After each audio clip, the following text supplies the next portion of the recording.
చెల్లిస్తున్నాము తండ్రి. Amen amen. మంచిది, మీ కూర్చుందాం. అందరికీ హృదయపూర్వక వందనాలు. కూర్చుందాం.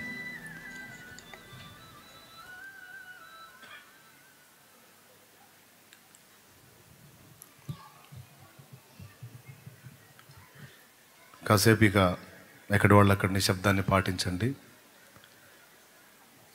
ఎంతమంది సమూహం ఉన్నా దేవుని కృపను బట్టి మనకు దేవుడిచ్చిన భాగ్యం ఏంటంటే వాక్యం జరుగుతున్నంతసేపు కూడా నిశ్శబ్దాన్ని పాటిస్తారు.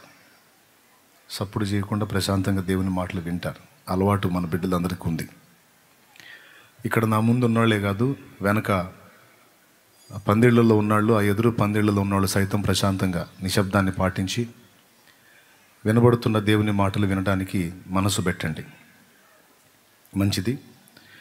హబక్కూకు గ్రంథంలో నుండి 3వ అధ్యాయము 2వ వచనాన్ని చదువుతున్నాను, చూడండి. హబక్కూకు గ్రంథము పాత నిబంధన గ్రంథంలో 771వ పేజీ, 771వ పేజీ. ఆ పేజీలో 3వ అధ్యాయము 2వ వచనం. యెహోవా, నిన్ను గూర్చిన వార్త విని నేను భయపడుచున్నాను. యెహోవా, సంవత్సరములు జరుగుచుండగా నీ కార్యము నూతన పరచుము. సంవత్సరములు జరుగుచుండగా దానిని తెలియజేయుము. కోపించుచునే వాత్సల్యమును జ్ఞాపకమునకు తెచ్చుకొనుము. చిన్న మాట ప్రార్థన చేసుకుందాం. ప్రేమ కలిగిన మా మహాపరిశుద్ధ తండ్రి, ఘనుడవగు దేవా, నీకు స్తోత్రము. చదవబడుతున్న వాక్య భాగంలో నుండి మా అందరితో నీవు మాట్లాడగలవు. మా దేవా, ఎంతమంది నీ బిడ్డలు ఈరోజు ఇక్కడ సమకూడారో, లైవ్ ద్వారా, జూమ్ ద్వారా ఎంతమంది అందుబాటులోకి వచ్చారో అందరిని బట్టి నీకు స్తోత్రాలు. ఉపదేశాన్ని నాయనా నీ నుండి ఆశిస్తున్నా, మాతో మాట్లాడు తండ్రి. మా మనోనేత్రాలు వెలిగించు, సత్యము మా కళ్ళ ముందు ఆవిష్కరించు ప్రభు, నీకు స్తోత్రము. ఉపదేశాన్ని అడ్డగింప చూసే సాతాను, దురాత్మ, అంధకార, దయ్యపు శక్తుల ప్రభావం నజరేయుడగు యేసు నామములో బంధిస్తున్నాం.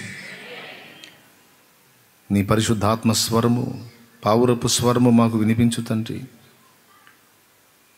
నీ వాక్యాహారం కొరకు మిగుల ఆశతో ఉన్నాం దేవా. గత 3 దినాలుగా నీ సన్నిధిని మేము అనుభవిస్తున్నాం, అయినా మాకు తృప్తి తీరట్లేదు ప్రభు.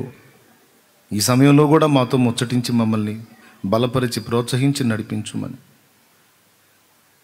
ఏ విధమైనటువంటి డిస్టర్బెన్సులు లేకుండా మా చుట్టూ నీ అగ్ని ప్రాకారం ఉంచి మాతో మాట్లాడుమని యేసుక్రీస్తు ఘననామంలో ప్రార్థించి స్తుతించి వేడుచున్నాం తండ్రి. Amen amen amen. ప్రభునందు ప్రియులారా, మీ అందరికీ ప్రభు అయిన యేసుక్రీస్తు నామంలో హృదయపూర్వక వందనాలు. అందరికీ లైవ్లో, జూమ్లో ఉన్న వాళ్ళు కూడా హృదయపూర్వక వందనాలు తెలియజేస్తూ ఉన్నాను. మీ అందరు నాకు కనబడుతున్నారు, జూమ్ ద్వారా నేను చూస్తూ ఉన్నాను. కొద్దిసేపు దేవుని వాక్యం వింటాం, జాగ్రత్తగా ఆలకించండి. హబక్కూకు గ్రంథంలో ఈ మాట దాదాపు మీకు తెలిసే ఉంటుంది. నూతన సంవత్సరం వచ్చినప్పుడల్లా సేవకులు ఈ మాటను ఎత్తి మాట్లాడటం, ఈ మాట అక్కడక్కడ మనకి పోస్టర్లలో, పేపర్లలో కనబడటం మనం చూస్తాం. కొద్దిగా ఈ మాటల మీద మనసు పెట్టి ధ్యానిద్దాం. ఇక్కడ ఈ 3వ అధ్యాయంలో ప్రవక్త ప్రార్థన ఉంది. ఈ ప్రార్థనలో 3 సంగతులు మాట్లాడాడు. మొదటి సంగతి, నిన్ను గూర్చిన వార్త విని నేను భయపడుచున్నాను అన్నాడు. మొదటి సంగతి. రెండవ సంగతి, సంవత్సరములు జరుగుచుండగా నీ కార్యము నూతనపరచుము అని విజ్ఞాపన చేస్తున్నాడు. 2. మూడవది, సంవత్సరములు జరుగుచుండగా దానిని తెలియజేయుము.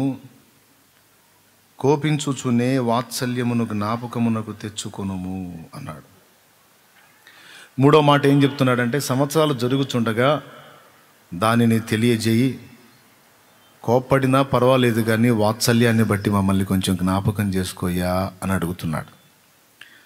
ముచ్చటగా 3 మాటలు. మొదటి మాట ఏమిటి? నిన్ను గూర్చిన వార్త నేను విని భయపడుచున్నాను అన్నాడు. దేవుణ్ణి గూర్చిన వార్త విని భక్తుడు ఎందుకు భయపడుతున్నాడు? అందులో ఈ ప్రవక్త ఎందుకు భయపడుతున్నాడు అంటే, వినబడిన వార్త ఏదో ఇబ్బందికరమైన వార్తే. ఇప్పుడు దేవుని సన్నిధి నా దగ్గరకు వస్తుంది అనే వార్త నాకు వినబడితే నేను ఎగిరి గంతులేసే విషయం అది. దేవుని ముఖ దర్శనం నాకు కలుగుతుంది అనే వార్త నాకు వస్తే నేను గంతులేసే సంగతి అది. లేకపోతే పరిశుద్ధుల్ని తీసుకెళ్ళడానికి దేవుడు రాబోతున్నాడు అనే వార్త తెలిస్తే సంతోషించే సంగతి అది. భక్తుడికి దేవుడే ప్రపంచం కదా, భక్తురాలికి దేవుడే లోకం కదా. దేవుడి కంటే ఎక్కువగా ఇంకా దేనిని ప్రేమించరు, దేనిని లక్ష్య పెట్టరు. ఆయనే వారి ప్రపంచం. భక్తి కలిగిన వారి ప్రపంచం దేవుడే. అయినప్పుడు ఆయనను గూర్చిన వార్త విన్నప్పుడు భక్తునికి ఆనందం కలగాలి, ఉత్సాహం కలగాలి, సంతోషం కలగాలి, సంబరం కలగాలి. కానీ నిన్ను గూర్చిన వార్త నాకు వినబడినప్పుడు, నేను విన్నప్పుడు నాకు భయం కలుగుతుంది అన్నాడు. భయం ఎందుకు కలుగుతుంది అంటే, ఆయన తెలియజేసినటువంటి సమాచారం ఏదైతే ఉందో అదేదో మొత్తానికి ప్రమాదకరమైనది. భక్తునికి ఏమి దిగులు లేదు, తను ప్రేమించేటువంటి వ్యక్తులకు అది ప్రమాదకరమైంది. వార్తల్లో రకరకాల వార్తలు ఉన్నాయి. సిలువ వార్త ఉంది. సిలువ సువార్త వినబడ్డప్పుడు భక్తునికి భయమేమి ఉండదు. సర్వమానవాళి కోసం ఆయన ప్రాణం పెట్టాడు, తిరిగి లేచాడు, భయం లేదు. సమాధి చేయబడ్డాడు అనే వార్త భయం లేదు. తిరిగి లేచాడు అనే వార్త భయం లేదు. ఆరోహణమై వెళ్ళాడు అనే వార్త భయం లేదు. భూమి మీద భక్తుల్ని లేపాడు, భయం లేదు. తన ప్రవక్తల్ని లేపాడు, భయం లేదు. అపోస్తలను లేపాడు, భయం లేదు. తన సంఘాన్ని నిర్మించుకుంటున్నాడు, భయం లేదు. ఇవన్నీ భక్తులు సంతోషించే విషయాలు. భయము దేనికి అంటే, వార్త ఇప్పుడు చెప్పుకున్న వాటన్నిటిని గూర్చిన వార్త కాదు. ఇదిగో ఆయన వచ్చుచున్నాడు అన్న వార్త.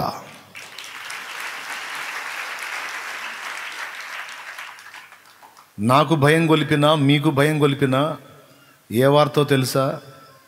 ఆయన వస్తున్నాడు అన్న వార్తే భయం గొలిపిద్ది. ఎందుకో చెప్పండి? ఎందుకంటే నాడు వచ్చినట్టు కాదు, రేపు రాబోతుంది. నాడు వచ్చినట్టు కాదు, నేడు లేక రేపు రాబోతుంది ఆయన.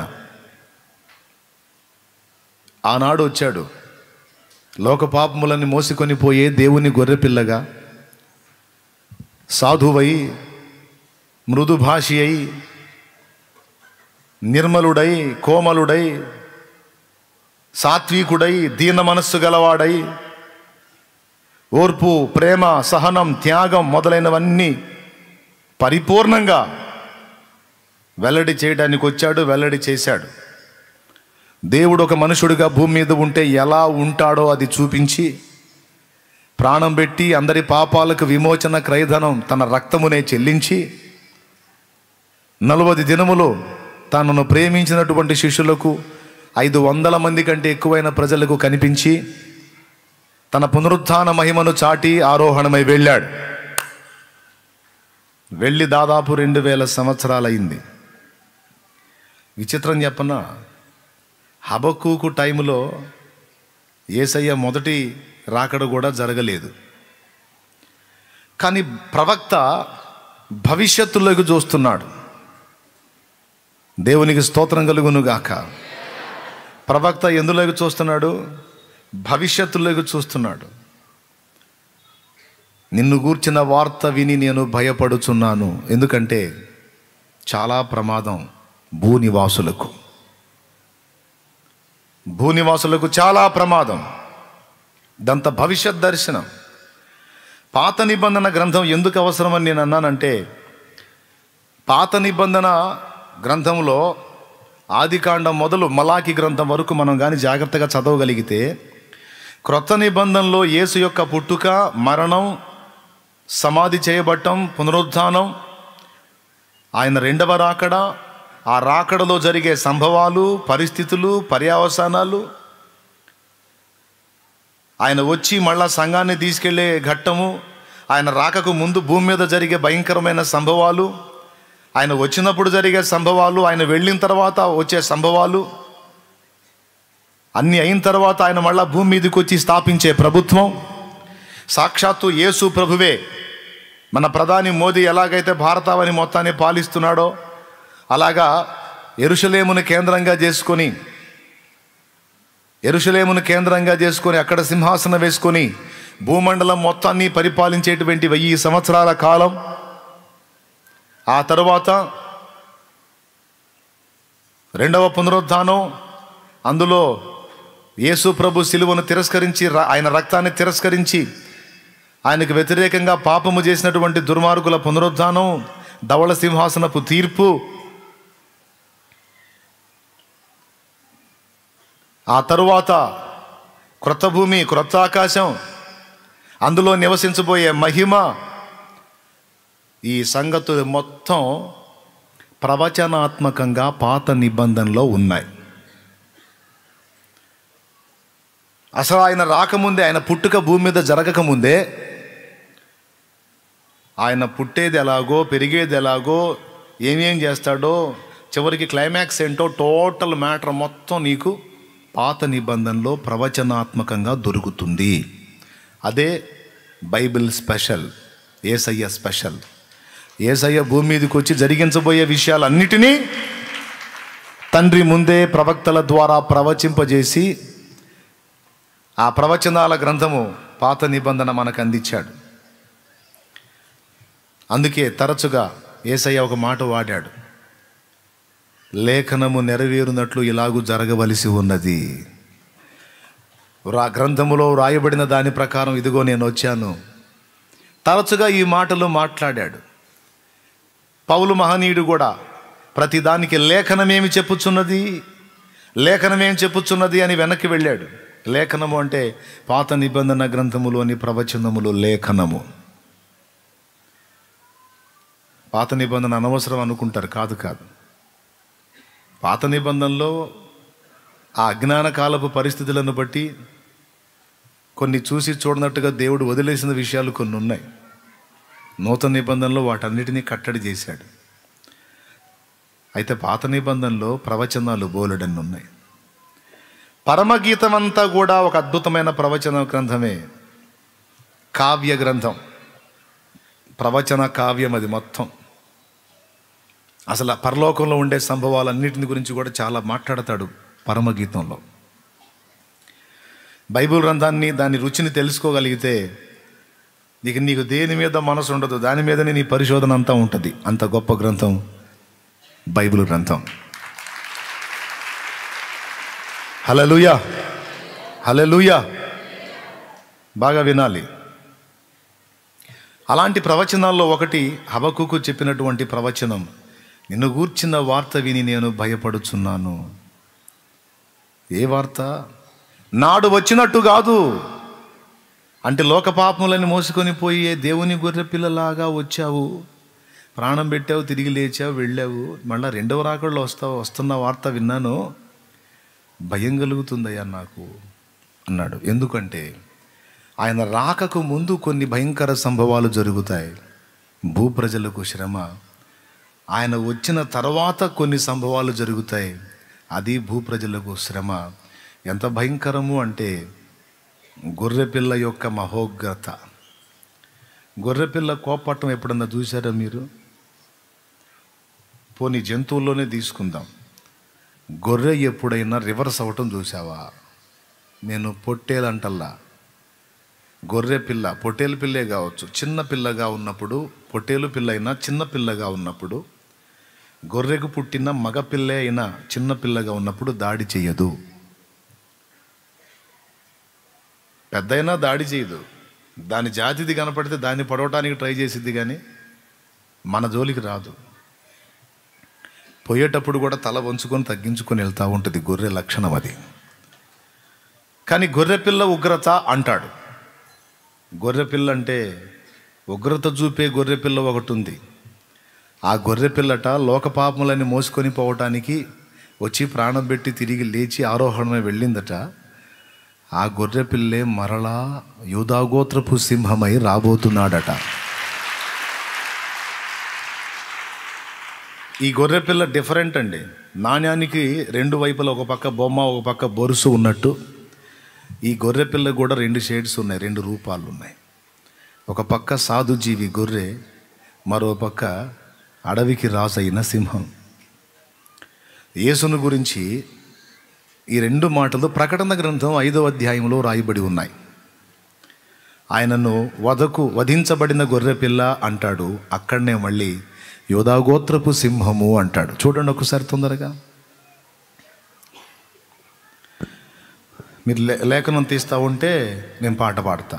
సిలువలో బలి అయిన దేవుని గొర్రె పిల్ల, సిలువలో బలి అయిన దేవుని గొర్రె పిల్ల, విలువైన నీ ప్రేమన్ వివరింతు శ్రీయేసు, విలువైన నీ ప్రేమన్ వివరింతు శ్రీయేసు. సిలువ దేవునికి మహిమ. తీశారా?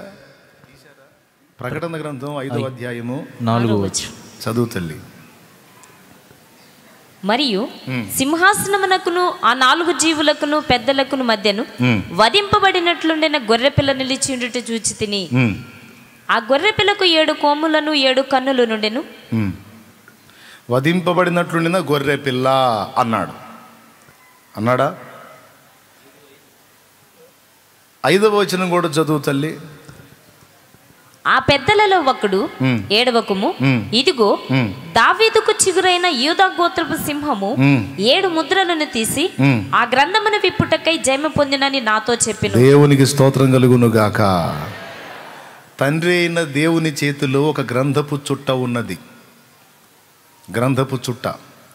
ఆ గ్రంథపు చుట్టను ఆయన దగ్గరికి వెళ్ళి ఆయన చేతిలోది తీసుకొని దాన్ని విప్పడానికి ఎవరైనా కలరా అని దూత కేక వేశాడు,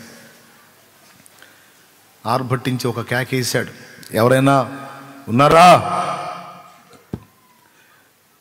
పరలోకంలో ఎవరు లేరు, భూలోకంలో ఎవరు లేరు, భూమి క్రింది పాతాళంలో కూడా ఎవరైనా ఉన్నారా అని కేక వినబడింది. ఎవ్వరూ లేరు.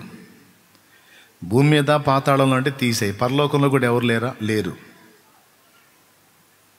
మరి యోహానేమో భవిష్యత్తు ప్రకటన గ్రంథం సంభవాలన్నీ కూడా ఆ గ్రంథంలోనే ఉన్నాయి, ఆ పెద్ద ఆయన చేతుల్లో ఉన్న గ్రంథంలో ఉన్నాయి.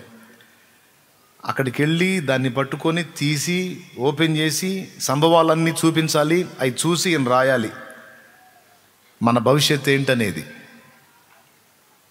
మరి అది తీసి మనకి చూపించడానికి ఎవరు లేరనే సంగతి యోహానుకు అర్థమైపోయి దాన్ని విప్పేవారే లేకపోతే ఏమిటి గతి అని ఏడ్చాడు.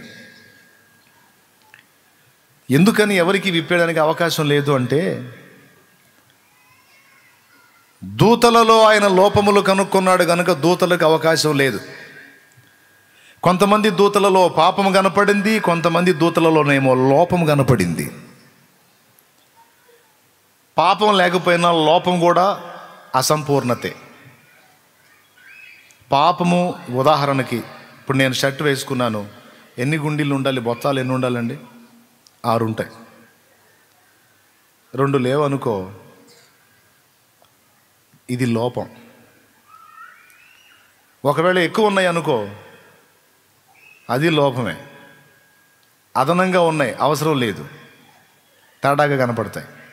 అలాగని ఉండాల్సిన 2 లేవు, అది లోపమే. దేవదూతల్లో కొంతమంది ఏమో పాపానికి తావిచ్చి పాపంలో పడిపోయి చెడిపోయి అక్కడి నుంచి నెట్టివేయబడ్డారు, వాళ్ళ పదవులు కోల్పోయారు. కొంతమంది పరలోకంలోనే ఉన్నారు, కానీ వాళ్ళైతే దేవునికి వ్యతిరేకంగా పాపం చేయలేదు, కానీ దేవుని మీద ఒక డౌట్ ఉంది వాళ్ళకి. దేవుని గురించి లూసిఫర్ చెప్పింది ఒకవేళ నిజమేనేమో, అయి ఉండొచ్చు, కాకపోయి ఉండొచ్చు. నిజమైనా కాకపోయినా ఎందుకు పెద్ద ఆయనతో గొడవ? ఆయనకి భజన చేస్తే సరిపోయింది.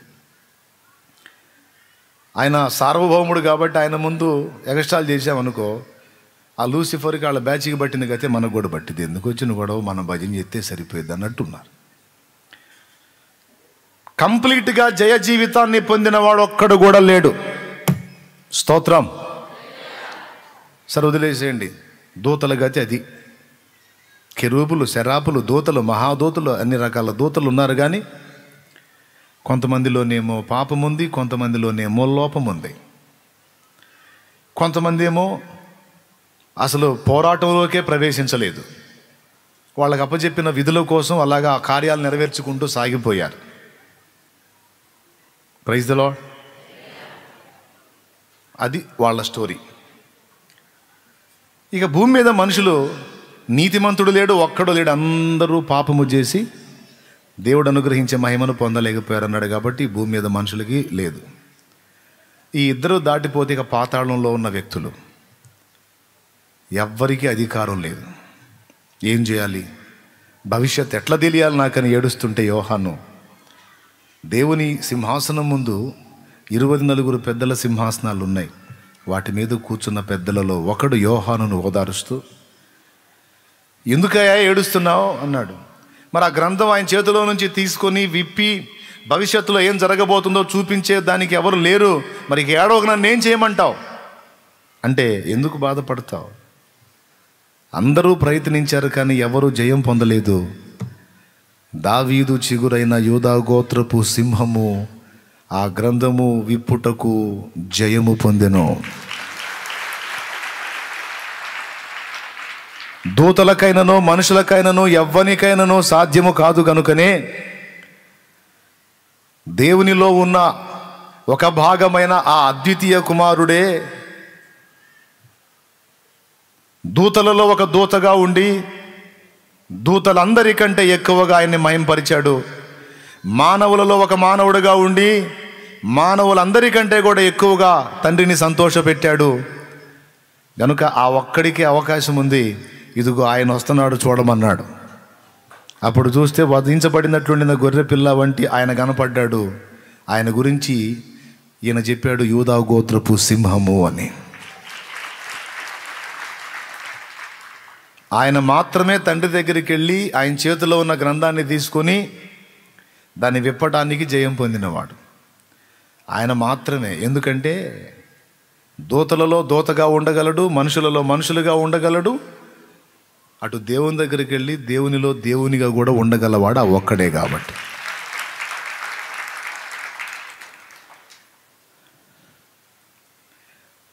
దేవదూతల దగ్గరకు వచ్చి దూతలాగా ఉంటాడు, అటు దేవుని దగ్గరికి వెళ్ళి తండ్రిలోకి వెళ్ళి మళ్ళీ ఆయనలో దేవుడిగా కూడా ఉంటాడు. దేవనరుడు, దేవదూత. దేవుడు ఆయనే, దూత ఆయనే, మానవుడు ఆయనే, దేవుడు ఆయనే. ఇది యేసయ్య స్పెషల్. ఇక మళ్ళీ ఎవరు ఏమడలేరు తండ్రిలో, ఈయన మాత్రమే. ఎందుకంటే ఆయనలో ఒక భాగం కాబట్టి. ఎవరికన్నా గుండె ఉందా దేవుని ముందుకెళ్ళి ఆయన చేతిలో ఉన్నది తీసుకోవటానికి? ఆయన తల మీద ఏముంది?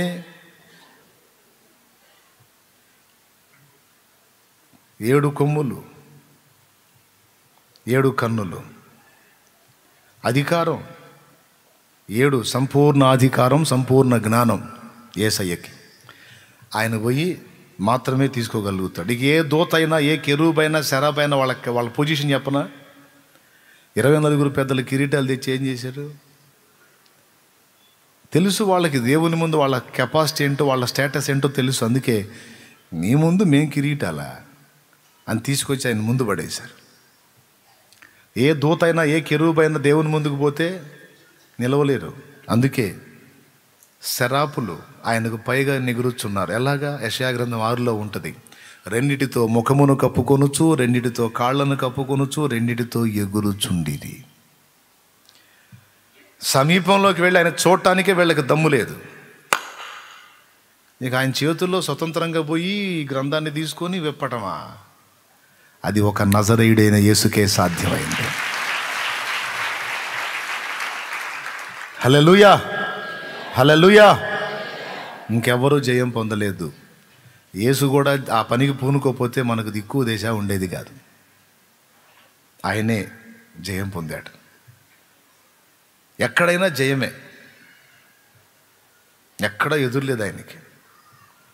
అందుకే నేను ముద్దుగా పాడుకున్నా, అడుగు జారని అనుభవమా, ఓటమి ఎరుగని జయధ్వజమా, నీవే నా భాగ్యమా. అడుగు జారని అనుభవమా, ఓటమి ఎరుగని జయధ్వజమా, నీవే నా భాగ్యమా. నిశీదిలో నా ఉత్తేజమా, నిరాశలో నా ఉజ్జీవమా, నీవే నా సొంతమా, నీవే నా సొంతమా. ఎబినేజరా, ఎబినేజరా, నాదు సహాయకుడా, నాదు సహాయకుడా. ఎలియజరా, ఎలియాజరా, ఆదరించువాడా, ఆదరించువాడా. దేవునికి మహిమ, దేవునికి మహిమ. ఆయన వచ్చాడు, తండ్రి దగ్గరికి వెళ్ళాడు. ఇంకెవరికి ధైర్యం లేదు. స్వతంత్రంగా వెళ్ళాడు. ఆయన చేతిలో ఉన్న గ్రంథపు చుట్ట తీసుకొని ఆయన మొదటి ముద్ర విప్పినప్పుడు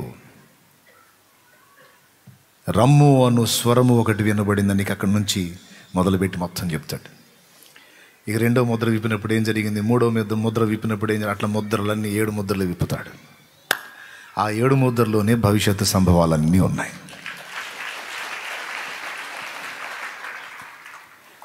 సో అందులోకి వెళ్తే మళ్ళీ మనం రావటం కష్టం కాబట్టి పాయింట్కి వస్తాను. యేసు 2 విధాలా కనపడుతున్నాడు. వధకు తేబడిన గొర్రెపిల్ల వలె కనిపిస్తున్నాడు, యూదా గోత్రపు సింహం వలె కనిపిస్తున్నాడు. వధకు తేబడిన గొర్రెపిల్ల వలె భూమి మీదకి వచ్చేటప్పుడు భక్తునికి భయం లేదు. ఎందుకంటే అక్కడ ఎవరిని కొట్టడు, ఎవరిని తిట్టాడు, అందరి కోసం ప్రాణం పెట్టడానికి వచ్చాడు. ఇప్పుడు ఆయనను గూర్చిన వార్త ఎందుకు భయం కలిగించింది అంటే ప్రచండ రౌద్రంతో రాబోతున్నాడు. సింహం వస్తుంది అనుకో, ఎవరైనా తెరే తెరే అనుకుంటూ ఉంటారా? ఉంటారా? పోసుకొని పరిగెత్తుతారు. దేవునికి స్తోత్రం. నీళ్లు లేండి, ఓకే, ఎవరు ఉండరు. డేంజర్, అది దాడి చేస్తుంది. గొర్రె పిల్లలు వస్తే ఎవరన్నా భయపడతారా? ఆయన రాక ఈయనకు భయం పుట్టించింది. ఎందుకంటే భూనివాసులకు శ్రమ అన్నాడు.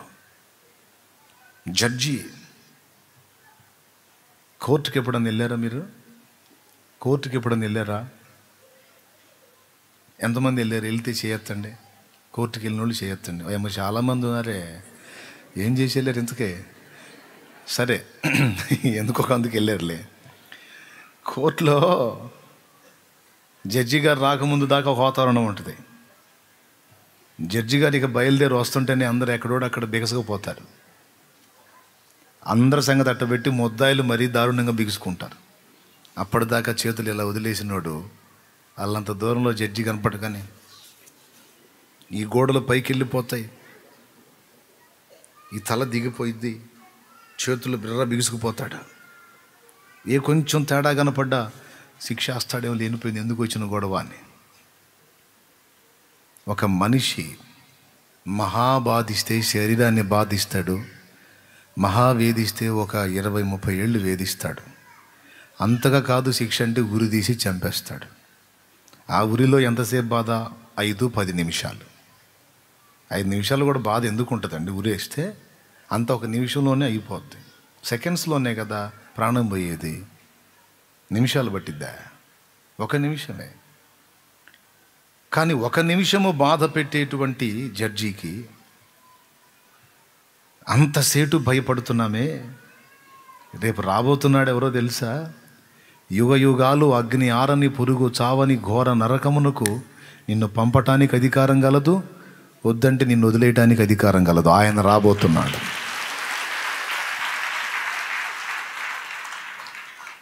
ఆయన సెలవు ఇచ్చాడంటే నీకు లేదు, అవకాశం లేదు, పోరా అన్నాడంటే ఇక యుగాలు అగ్ని ఆరదు, పురుగు చావదు.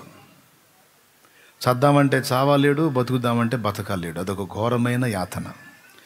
అక్కడ ఏడ్పును పండ్లు కొరుకుటయు ఉండును. కొంతమంది అనుకుంటారు పోతే పోయిన నరకంలో పడి ఒక దెబ్బతో సచ్చి ఊరుకుంటాం అనుకుంటారు. నేను చెబుతున్నా, నరకంలో పడి ఒక దెబ్బతో సచ్చే అవకాశం ఉంటే నేను చెబుతా, భయపడాల్సిన అవసరం లేదు, ప్రశాంతంగా ఉండండి అని. నరకం స్పెషల్ ఏంటంటే ఒక్క దెబ్బతో సచ్చేదానికి అవకాశం లేదు. చద్దామంటే చావు రాదు, బతుకుదామంటే బతకలేరు. అది నరకం స్పెషల్. నేను చచ్చిపోతాను నువ్వు అన్నీ బిగబట్టినా సావవు. అదొక హింస అయిపోయింది. మళ్ళా కొంతమంది ఉంటారు పెద్ద వయసు వాళ్ళు, ఇక వద్దురా బతకొద్దురా చచ్చిపోదాం అనుకుంటే ఆ మంచంలో ఉండి అన్నీ తింటాం మానేస్తారు. రోజుకో రకంగా శుష్కించి ఏంది ఇట్ట తగ్గిపోయాడు, ఏంటంటే అన్నీ తినకుండా బిగబట్టాడండి, బిగబట్టిందండి అంటారు. అంటే బిగబట్టేస్తే తినటం మానేస్తే కొద్ది రోజులకి శుష్కించి చచ్చిపోతారు అనమాట. ఈ పని ఆడ చేద్దామంటే కుదరదు. ఎక్కడ? నరకంలో. కొంతమంది అంటారు ఎవడు చూశాడులే, నరకం ఉందని. మరి సావు ఉందిగా, అది చూస్తున్నావుగా. చాలామంది నీ కళ్ళ ముందు ఆవిరిలాగా మాయమవుతున్నారు కదా. అది ఎంత నిజమో, చావు ఎంత నిజమో, చావు తర్వాత తీర్పు అంత నిజం, శిక్ష అంత నిజం, రక్షణ అంతే నిజం. అందుకే దీపం ఉన్నప్పుడే చక్కబెట్టుకోమని అందరికీ మొత్తుకొని చెబుతుంటే ఒక్కొక్కడు ఏం వెటకారం చేస్తున్నాడు. ఎన్ని రోజులు చేస్తాడు? ఎటకారం చేయడానికి ఆడికైనా టైం మనకు లేదు. ఇప్పుడు టైం వాడిది కాబట్టి వాడు ఎటకారాలు చేస్తాడు. రేపు అక్కడ కోటింగ్ పడుతుంటే అప్పుడు మనం ఎటకారం చేయొచ్చు బతుకాలం. అందుకే ఆ బాధ ఎందుకురా చస్తావు రేపు అన్యాయంగా, రారా నాయన అని బతులాడుతుంటే నాయన ఏమి డ్యాన్సులు వేస్తున్నాడో ఒక్కొక్కడు. ఒక్కొక్క అమ్మ ఏం ఎగిరి పడుతుందో. నువ్వు చర్చికి వస్తున్నా కూడా ఎన్ని రకాలుగా మొహం పెట్టిద్దో, ఎంత వేళం చేసిద్దో, ఎంత ఎగతాళి చేసిద్దో. రేపు అమ్మగారి గతి భయంకరంగా ఉంటుంది. జడ్జిగా రాబోతున్నాడు, త్రాసు తీసుకొని రాబోతున్నాడు, న్యాయ తీర్పరిగా రాబోతున్నాడు. అవి వచ్చేటప్పుడు భయంకరం. ఎంత రౌద్రం అంటే, ద్రాక్షల తొట్టిలో ద్రాక్షలను తొక్కితే ద్రాక్షల రసం ఎలాగొస్తుందో భూనివాసులలో వ్యతిరేకులను ఆ విధంగా త్రొక్కుతాడని రాయబడి ఉంది. యేసులో ఒక షేడే చూసి జనాలు మిడిసిపడుతున్నారు. యేసులో రెండవ షేడు చూశాడు యోహాను భక్తుడు కూడా, హబక్కూకు కూడా చూశాడు. యేసయ్య మనుష్య శరీరంతో భూమి మీద ఉన్నప్పుడు కదిలితే పోయి కౌగిలించుకునేవాడంట యోహాను. ఎవరు? ఏ యోహాను? బాప్తిస్మిచ్చే యోహానా? యేసు శిష్యులలో ఒకడైన యోహాను. ఎంత స్వతంత్రం అంటే, ఎంత చనువు అంటే, కొంతమంది ఉంటారు, కొంతమంది నాకు భయపడితే కొంతమంది నన్ను వచ్చి అలాగే పట్టేసుకుంటారు. మగపిల్లలేండి, ఆడవాళ్ళు కదా, వందనాలు. అలాగొచ్చి నన్ను కౌగిలించుకుంటారు ఆప్యాయంగా. స్త్రీలలో కూడా తల్లి సమానులు నన్ను వచ్చి పట్టుకుంటారు. దాన్ని కూడా ఎవడన్నా అపార్థం చేసుకుంటే వాడి కర్మ, వాడి దరిద్రం. నేను చేయగలిగింది ఏం లేదు. నా తల్లి సమానులు నన్ను వచ్చి అలా హత్తుకుంటారు. మా అమ్మ నన్ను పట్టుకున్నట్టే ఉంటుంది నాకు. దేవునికి స్తోత్రం. మగపిల్లలు అయితే కొంతమంది చనువుగా నా దగ్గరికి వచ్చి అలాగే నన్ను హత్తుకోగలుగుతారు. కొంతమందికి భయం. నేను సడన్గా కనపడ్డాను అనుకో, బిర్ర బిగుసుకుపోతారు.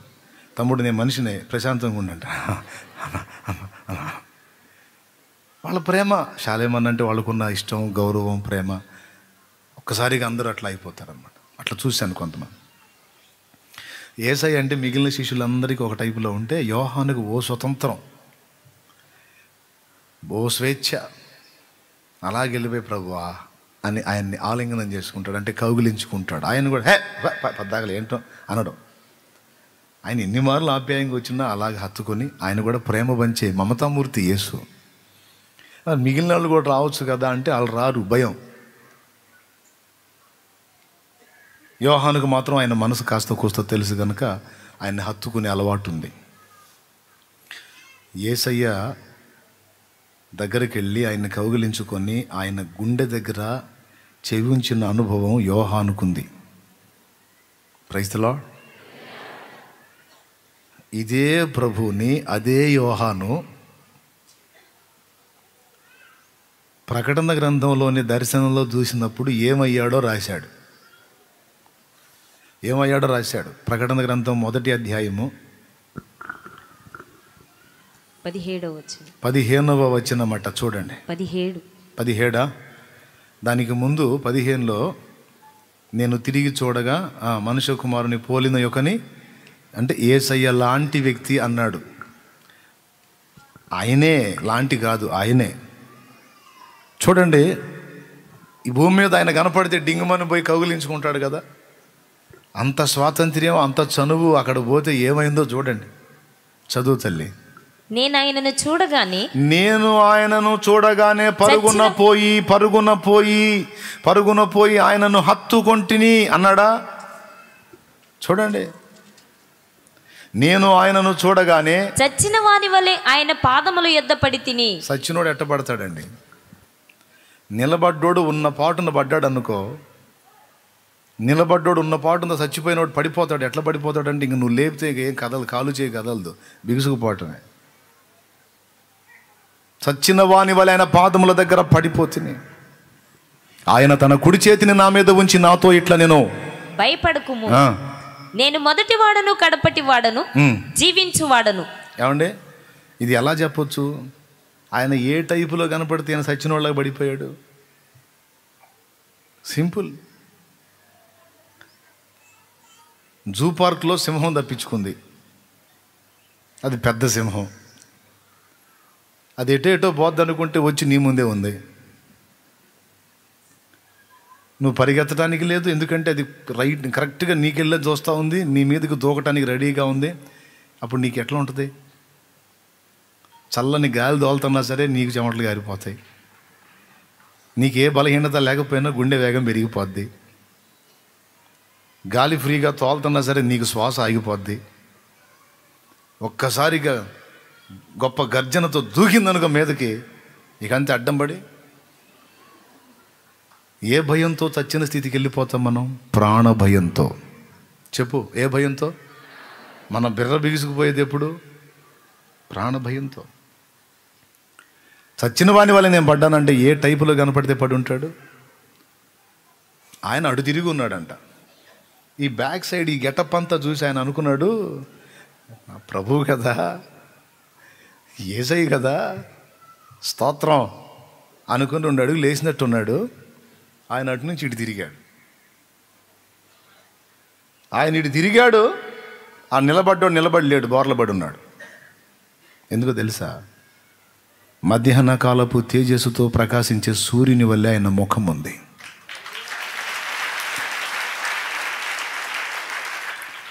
ఈ నోరుందే, ఈ నోట నుండి 2 అంచుల వాడి అయిన ఖడ్గము వంటిది ఒకటి బయలు వెళతా ఉంది. ఈ కళ్ళు ఉన్నాయి చూసారా? అంతకుముందు కళ్ళు తెలుసు యోహానికి. ఆ కళ్ళల్లో కరుణ, జాలి, ఎదుటివాడిని అర్థం చేసుకునే నైజం, కనికరం, ప్రేమ ఆ కళ్ళలో నిండి ఉన్నాయి. ఇప్పుడు కళ్ళ స్థానంలో కళ్ళు కనపడట్లా, అగ్ని జ్వాలలు ఉన్నాయి. కళ్ళల్లో అగ్ని జ్వాలలు ఉన్నాయండి. అగ్ని జ్వాలల వల్లే కళ్ళు మండుతున్నాయి. ఇంక భయం కలగదు. ఆయన స్వరూప దర్శనం అది. యేసయ్య అనుకున్నాడు, యేసయ్యే, కానీ అప్పట్లాగా అనుకున్నాడు. కానీ ఇప్పుడు ఎలా ఉన్నాడు? జడ్జ్, తీర్పరి. వాడి అయిన ఖడ్గము నోట నుండి, అంటే వాక్కు, కళ్ళు అగ్ని జ్వాలా సమములు. అంటే అర్థం ఏంటో తెలుసా? నాకు మరుగైనది ఏది లేదు అని. పాదాలు కొలిమిలో పుటము వేయబడి మెరైచు కాలుచున్న అపరంజిని పోలి ఉన్నాయి. మనం ఏదో ఆహ్లాదంగా పాట పాడుకుంటున్నాం, కానీ అదురుపోవాల్సిన విషయం అది. ఆయన నోరు శబ్దం ఎలా ఉంది తెలుసా? విస్తారమైన జలముల ధ్వని వలె గంభీరముగా ఉంది.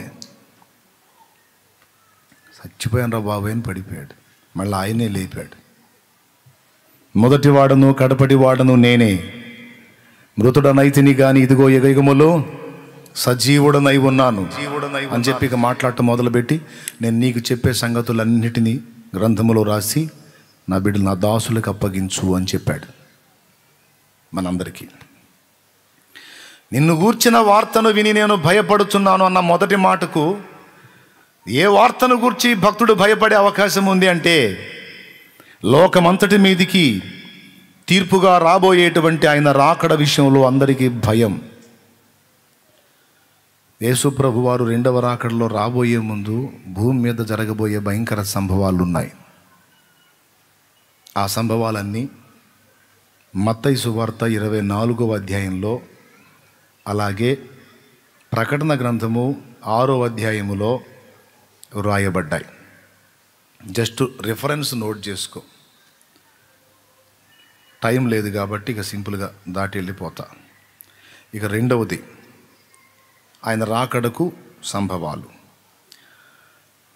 ఇక ఆయన వచ్చి వెళ్ళిన తర్వాత, అంటే సంఘమును తీసుకొని పోయిన తర్వాత భూనివాసులకు ఏర్పడేటువంటి పరిస్థితులు, ఉగ్రత పాత్రల కుమ్మరింపు, ఆయన రాకముందు ఘోరమైన వేదనలే, ఆయన రాకడ అయిన తర్వాత కూడా భూనివాసులకు శ్రమ. ఈ రెండు మాత్రమే కాదు, మళ్ళా వస్తాడండి ఆయన. ఒకసారి వచ్చాడు, ప్రాణం పెట్టాడు, వెళ్ళాడు. ఇంకా కొద్ది రోజులలో, కొద్ది సంవత్సరాల్లో మళ్ళా రాబోతున్నాడు. కన్ఫామ్. ఒకడు నమ్మినా నమ్మకపోయినా, ఎగతాళి చేసినా, ఎగిరెగిరి గంతులు వేసినా, ఒక్కొక్కడికి రేపు బ్యాండ్ మేళం మోగటం ఖాయం. ఎందుకంటే ఆయన రావటం ఖాయం కాబట్టి అందరికీ బాజా భజంత్రీలు మోగటం ఖాయం. వెటకారాలు చేసినోళ్ళు, ఎగతాళి చేసినోళ్ళు, దూషించినోళ్ళు, ఎద్దేవా చేసినోళ్ళు, తిట్టిపోచినోళ్ళు, ఆయన గురించి దుర్మార్గంగా మాట్లాడినోళ్ళు అందరి ముఖాలు మీరు ఊహించని రీతిలో మారిపోతాయి. వారి ముఖాలు తెల్లబారిపోతాయి, కొయ్యబారిపోతాయి. ఎందుకంటే ఆయన వచ్చేది నిజం.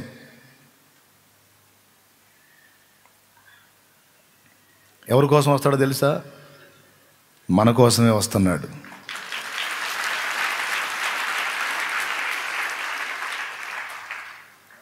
మన కోసం వస్తున్నాడు. జనాలందరికేమో అది భయంకరం అయితే మనకు మాత్రం అది ఆనందకరం.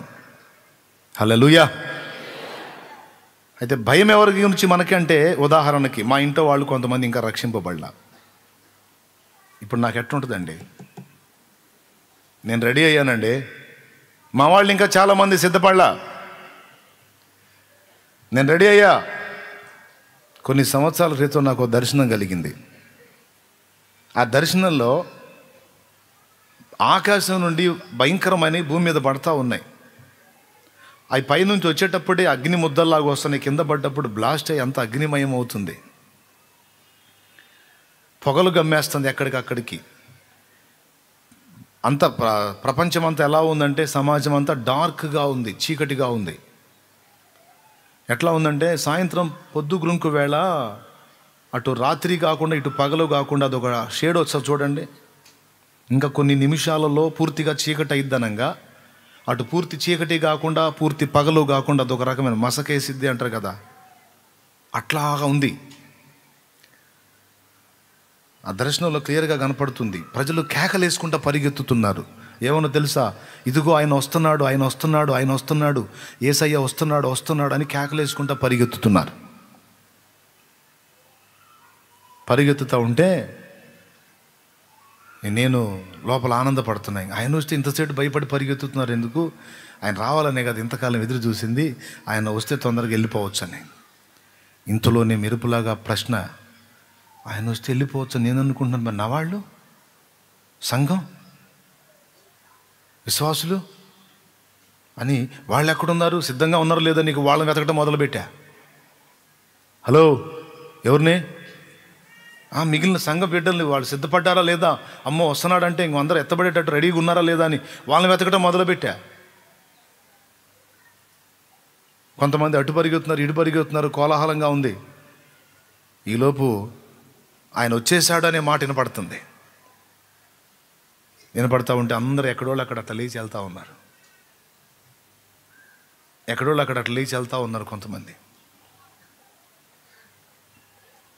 నేను కూడా పైకి లేచిన అనుభూతి నాకు కలిగింది. లేచా నేను కూడా. అయితే బాధ ఏంటంటే నేను లేచాను, ఒక పక్క నేను వెళ్తున్నానన్న ఆనందం ఉంది, మరో పక్కనేమో నేను ఎంతో ప్రేమించే విశ్వాసి ఒక స్త్రీ కిందపడి నాతో పాటు ఎగరలేక, నాతో పాటు పైకి రాలేక గోడు ఏడుస్తుంది.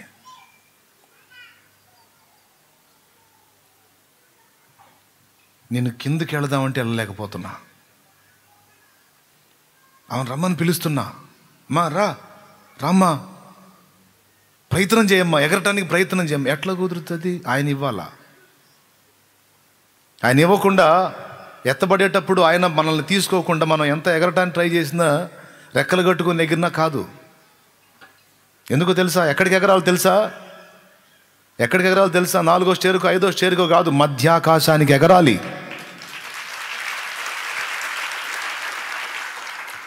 కనబడుతున్న ఈ ఆకాశాన్నే కంప్లీట్గా చేరలా మనిషి. కనబడుతున్న ఈ ఆకాశ మండలాన్నే కంప్లీట్గా చేరలా మనిషి. దానిపైన ఇంకొక ఆకాశం ఉంది, దానిపైన ఇంకొక ఆకాశం ఉంది, 3వ ఆకాశం, మధ్యాకాశం అంటే 3వ ఆకాశం. అది అక్కడుంది పరదైస్, పరిశుద్ధుల ఆత్మల విశ్రమ స్థానం అక్కడుంది. హల్లెలూయా.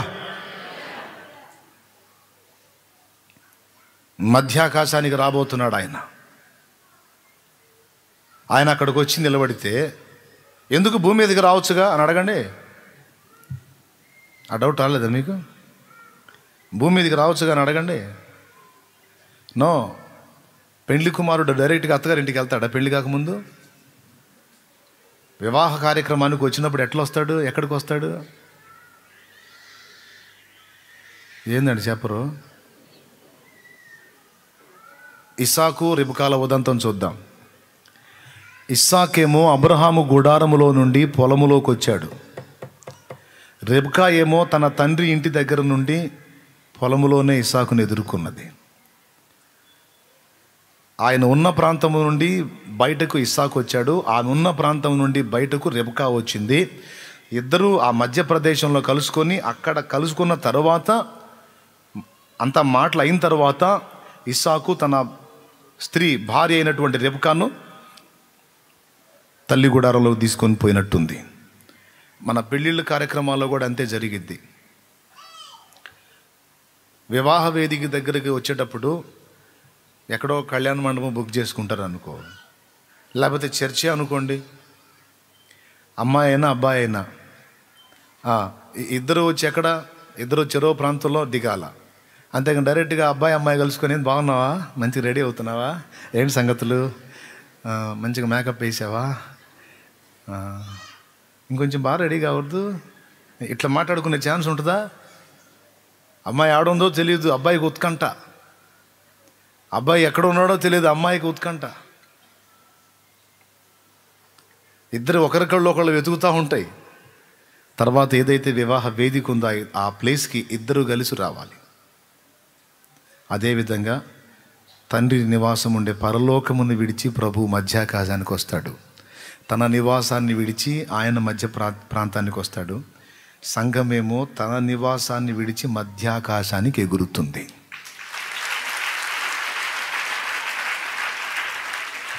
హల్లెలూయా. అక్కడి నుంచి తీసుకెళ్తాడు. అక్కడి నుంచి తీసుకెళ్ళి ఇక 3 కార్యక్రమాలు ఉంటాయి. మొట్టమొదటిది, తీసుకెళ్ళగానే మ్యారేజ్ కార్యక్రమం ఉండదు. బూస్ట్ హార్లిక్స్ కలిపి తాపిస్తాడు ముందు. దేవునికి స్తోత్రం కలుగునుగా. అంటే టెన్షన్ పడకండి, జడ్జిమెంట్ ఉంటుంది. క్రీస్తు న్యాయపీఠపు తీర్పు అంటే ఏంటో తెలుసా? అది కూడా చెప్తా వినండి. డైరెక్ట్గా వివాహ వేదిక మీదికి అమ్మాయి వెళ్ళబోయేటప్పుడు అమ్మాయిని కరెక్ట్గా సెట్ చేస్తారు. పాపటి బిళ్ళ అంటారే, ఎక్కడ పెడతారు? అది ఏడ పెడతారా? పిచ్చ కామెడీగా ఉంటుంది అట్ట చూస్తే అమ్మాయిని. వడ్డాణం ఏడ పెడతారా? అప్పుడు కవచకొండలాగా ఉంటాయి. తర్వాత ఇక ఆభరణాలండి, కంఠాభరణాలు నెత్తి మీద పెడతారా? ఒకవేళ ఇవన్నీ అలాగ అస్తవ్యస్తంగా ఉంటే పాప అమ్మాయి ఎట్లా పడితే అట్లాగా సిద్ధపడి ఎట్లనో తిప్పలు పడి వచ్చింది అనుకో, పెద్దలు ఏం చేస్తారు తెలుసా? అమ్మా ఇది ఇక్కడ కాదు, ఇక్కడ ఉండాల, దీని ప్లేస్ ఇది, దీని ప్లేస్ ఇది అని అన్నీ ఏ ప్లేస్లో ఉండాలో ఆ ప్లేస్లో సెట్ చేసేస్తారు. మొత్తం సెట్ చేసి తర్వాత వేదిక మీదకి తీసుకెళ్తారు. పాప కొంతమంది ఆడపిల్లలు కరెక్ట్గా రెడీ అవుతారు, కానీ కొంతమందికి తెలియదు. దేవునికి మహిమ. హల్లెలూయా. ఎందుకు జడ్జిమెంట్కి తీసుకెళ్తాడో తెలుసా? మనందరం కలిపి, మనమే కాదు, ప్రపంచవ్యాప్తంగా ఉన్న క్రైస్తవ సంఘం అంతా కలిపి వధువు అన్నది వాక్యం. సంఘమే వధువు. ఈ సంఘ వధువులో ఎవరెవరు ఏ ప్లేసులో ఉండాలో డిసైడ్ చేయడానికి ఏర్పాటు చేసిందే న్యాయపీఠపు తీర్పు. డిసైడ్ చేయడానికి ఎవరెవరు ఏ ప్లేస్లో ఉండాలి. విచిత్రమైన విషయం అండి. కొంతమంది తల మీద వెంట్రుకల ప్లేస్లోకి వచ్చేస్తారు, కొంతమంది కంటి భాగంలోకి వచ్చేస్తారు విశ్వాసుల్లోనే, కొంతమంది ముక్కు ప్లేస్లోకి వస్తారు, శ్వాసక్రియ జరిగించే ప్రక్రియ ఆ ముక్కు, కొంతమంది నోరు, కొంతమంది చెవి, కొంతమంది చేతుల్లోకి వచ్చేస్తారు, కొంతమంది కాళ్ళల్లోకి వస్తారు. చేతుల్లోకి వచ్చేది ఉచ్చస్థానం, కాళ్ళల్లోకి వచ్చేది నీచస్థానం. తల మీద వెంట్రుకల్లోకి వచ్చేది ఉచ్చస్థానం, పాదం మీద వేళ్ల మీద ఉన్న వెంట్రుకల మీదకి వచ్చేది నీచస్థానం. రేపు దేవుని న్యాయపీఠం ముందు మనం నిలిచేటప్పుడు అందరం ఒకే స్థానాల్లో ఉండం. వారి వారి క్రియలను బట్టి, వారి వారి పనిని బట్టి వారి స్థానాన్ని నిర్ణయిస్తాడు అక్కడ. ప్రభువు కోసం సేవ చేసి జీవితం మొత్తాన్ని కర్పూరంలా కరిగించిన వాడను, ఆదివారం కూడా సరిగా చర్చికి రాకుండా ఇంటికాడ తిని పండుకునే పండుబోతాడు. ఇద్దరు ఒకటేనా? ఇద్దరికి ఒకటే బహుమానమా? ఎట్లా ఇస్తాడు? ఏంది అట్లా? ఎవడో. కాబట్టి న్యాయపీఠపు తీర్పు ఎందుకంటే ఎవరెవరు ఎంత త్యాగం చేశారు, ఎవరెవరు ఎంత ప్రతిష్ట కలిగి ఉన్నారు, ఎవరెవరు ఎంత ప్రయాసపడ్డారు, ఎవరెవరు ఎంత ఆయన చిత్తం జరిగించారు, ఎవరు ఏ స్థాయికి పరిపూర్ణతలోకి వచ్చారు, ఎవరిని ఎక్కడ సెట్ చేస్తే కరెక్ట్గా ఉంటుందని మనకు ఏర్పాటు చేసినటువంటి స్థానాలన్నిటిలోకి మనల్ని చేర్చి, అది ఎందుకు న్యాయమో ఎంతవరకు న్యాయమో మన కళ్ళకు చూపించి, మొత్తాన్ని మన ప్లేసులన్నిటినీ అందరికీ సెట్ చేసిన తర్వాత అప్పుడు తీసుకెళ్తాడు పెళ్లి మంటపంలోకి. మనం జాగ్రత్తగా ఉండాల్సింది ఏంటంటే, రక్షణ పొందిన వాళ్ళం. రక్షణ పొందిన వాళ్ళు అయితే అసలు అప్పుడు ఎత్తబడరు అనుకోండి. ఏది సంఘం వెళ్ళేటప్పుడు వాళ్ళు రారు, వాళ్ళ కిందనే కూర్చుంటారు. నేను అందుకే మొత్తుకొని దండం పెట్టి చెబుతున్నా, జరిగింది ఏదో జరిగింది, అయిన పాపం మీద అయిపోయింది, ఇక నన్న మారు మనసు పొందండి, ఆ పాపాలన్నీ కడిగేసుకుని బాప్తిస్మం పొంది పరిశుద్ధపరచబడండి, ఆయన రాకడ వస్తుంది, ఎత్తబడి గుంపులో ఉండండి, రక్షణ పొందండో అని మొత్తుకుంటుంటే కొంతమంది ఏం మెలికలు తిరుగుతారో అని విడవబడతారు. రేపు ఎత్తబడరు. రెడీ అయిన వాళ్ళ సంగతి చెబుతున్నాను నేను. రెడీ అయిన వాళ్ళలో కూడా కొంతమంది అటొక స్టెప్పు ఇటొక స్టెప్పు, అటొక జంపు ఇటొక జంపు. నువ్వు అటొక జంపు ఇటొక జంప్ వేస్తే అటు ఇటు కాకుండా ఏదో ప్లేస్లో ఉంటావు. నువ్వు కరెక్ట్గా దేవుని వెంబడించడం మొదలు పెట్టావు, సేవించడం మొదలు పెట్టావు, ఇక అటు ఇటు కాదు, గట్టి పట్టు, కిరీటము పొందినంతగా ప్రయాసపడు, బహుమానం పొందినంతగా, 30 ఫలం, 60 ఫలం, 100 ఫలం, 100 ఫలించాలి. ఆ చెట్టు వలె నేను ఉండాలన్న ఆరాటం కలిగి ఉండు. శక్తి దేవుడు ఇస్తాడు, ఫలిస్తావు. ఫలించిన దానికి తగ్గట్టు అక్కడ నీకు స్థానం లభిస్తుంది. దయచేసి విఘ్నులైన వాళ్ళు, విశ్వాసులు ఈ మాటని తేలిగ్గా తీసుకోవద్దు. ఇది భయంకరం అన్నాడు. ఎందుకన్నాడంటే వినండి, ఆ రోజు న్యాయపీఠం ముందు తీర్చబడే తీర్పు, మళ్ళీ చెప్తున్నా, ఆ రోజు న్యాయపీఠం ముందు మనకి ఇవ్వబడే స్థానం ఏదైతే ఉందో, ఇక నిత్యత్వం అంతా మన స్థానం అదే. ఆ రోజు నీ కర్మగాలి నీకు నీచ స్థానం వచ్చిందనుకో, వధువు సంఘంలో అట్టడుగు స్థితిలో ఉండాల్సిన పరిస్థితి వచ్చిందనుకో, తర్వాత అక్కడికి పోయినాక నేను కొంచెం వర్క్ చేసి ఇంకా ప్రమోషన్ పొంది పైకి వెళ్తాననే దానికి లేదు. ఇక నిత్యత్వం అంతా నువ్వు కింది స్థాయిలోనే ఉండాలి. దూతల్లో రకరకాల స్థాయిలు ఉన్నాయి చూడండి. కెరూబులు, శరాబులు, దూతలు, మహాదూతలు, సమాచార దూతలు, అధికార దూతలు, సాధారణ దూతలు. అందరూ ఒకే స్థాయిలో ఎందుకు లేరు? రేపు నీ గతి నా గతి కూడా అంతే ఉంటుంది. నువ్వు సింహాసనం ఎక్కునట్లుగా, కిరీటం పొందినట్లుగా ఉన్నత బహుమానం కొరకు రెడీ కావాలి. దానికోసం సరైన ఫలం నీ నుండి రావాలి. ఏముందిలేబా, ఏదో నడుస్తున్నాంగా, ఏదో జరుగుతుందిగా అనుకోవద్దు. అట్టనే ఉంటుంది రేపు అక్కడ.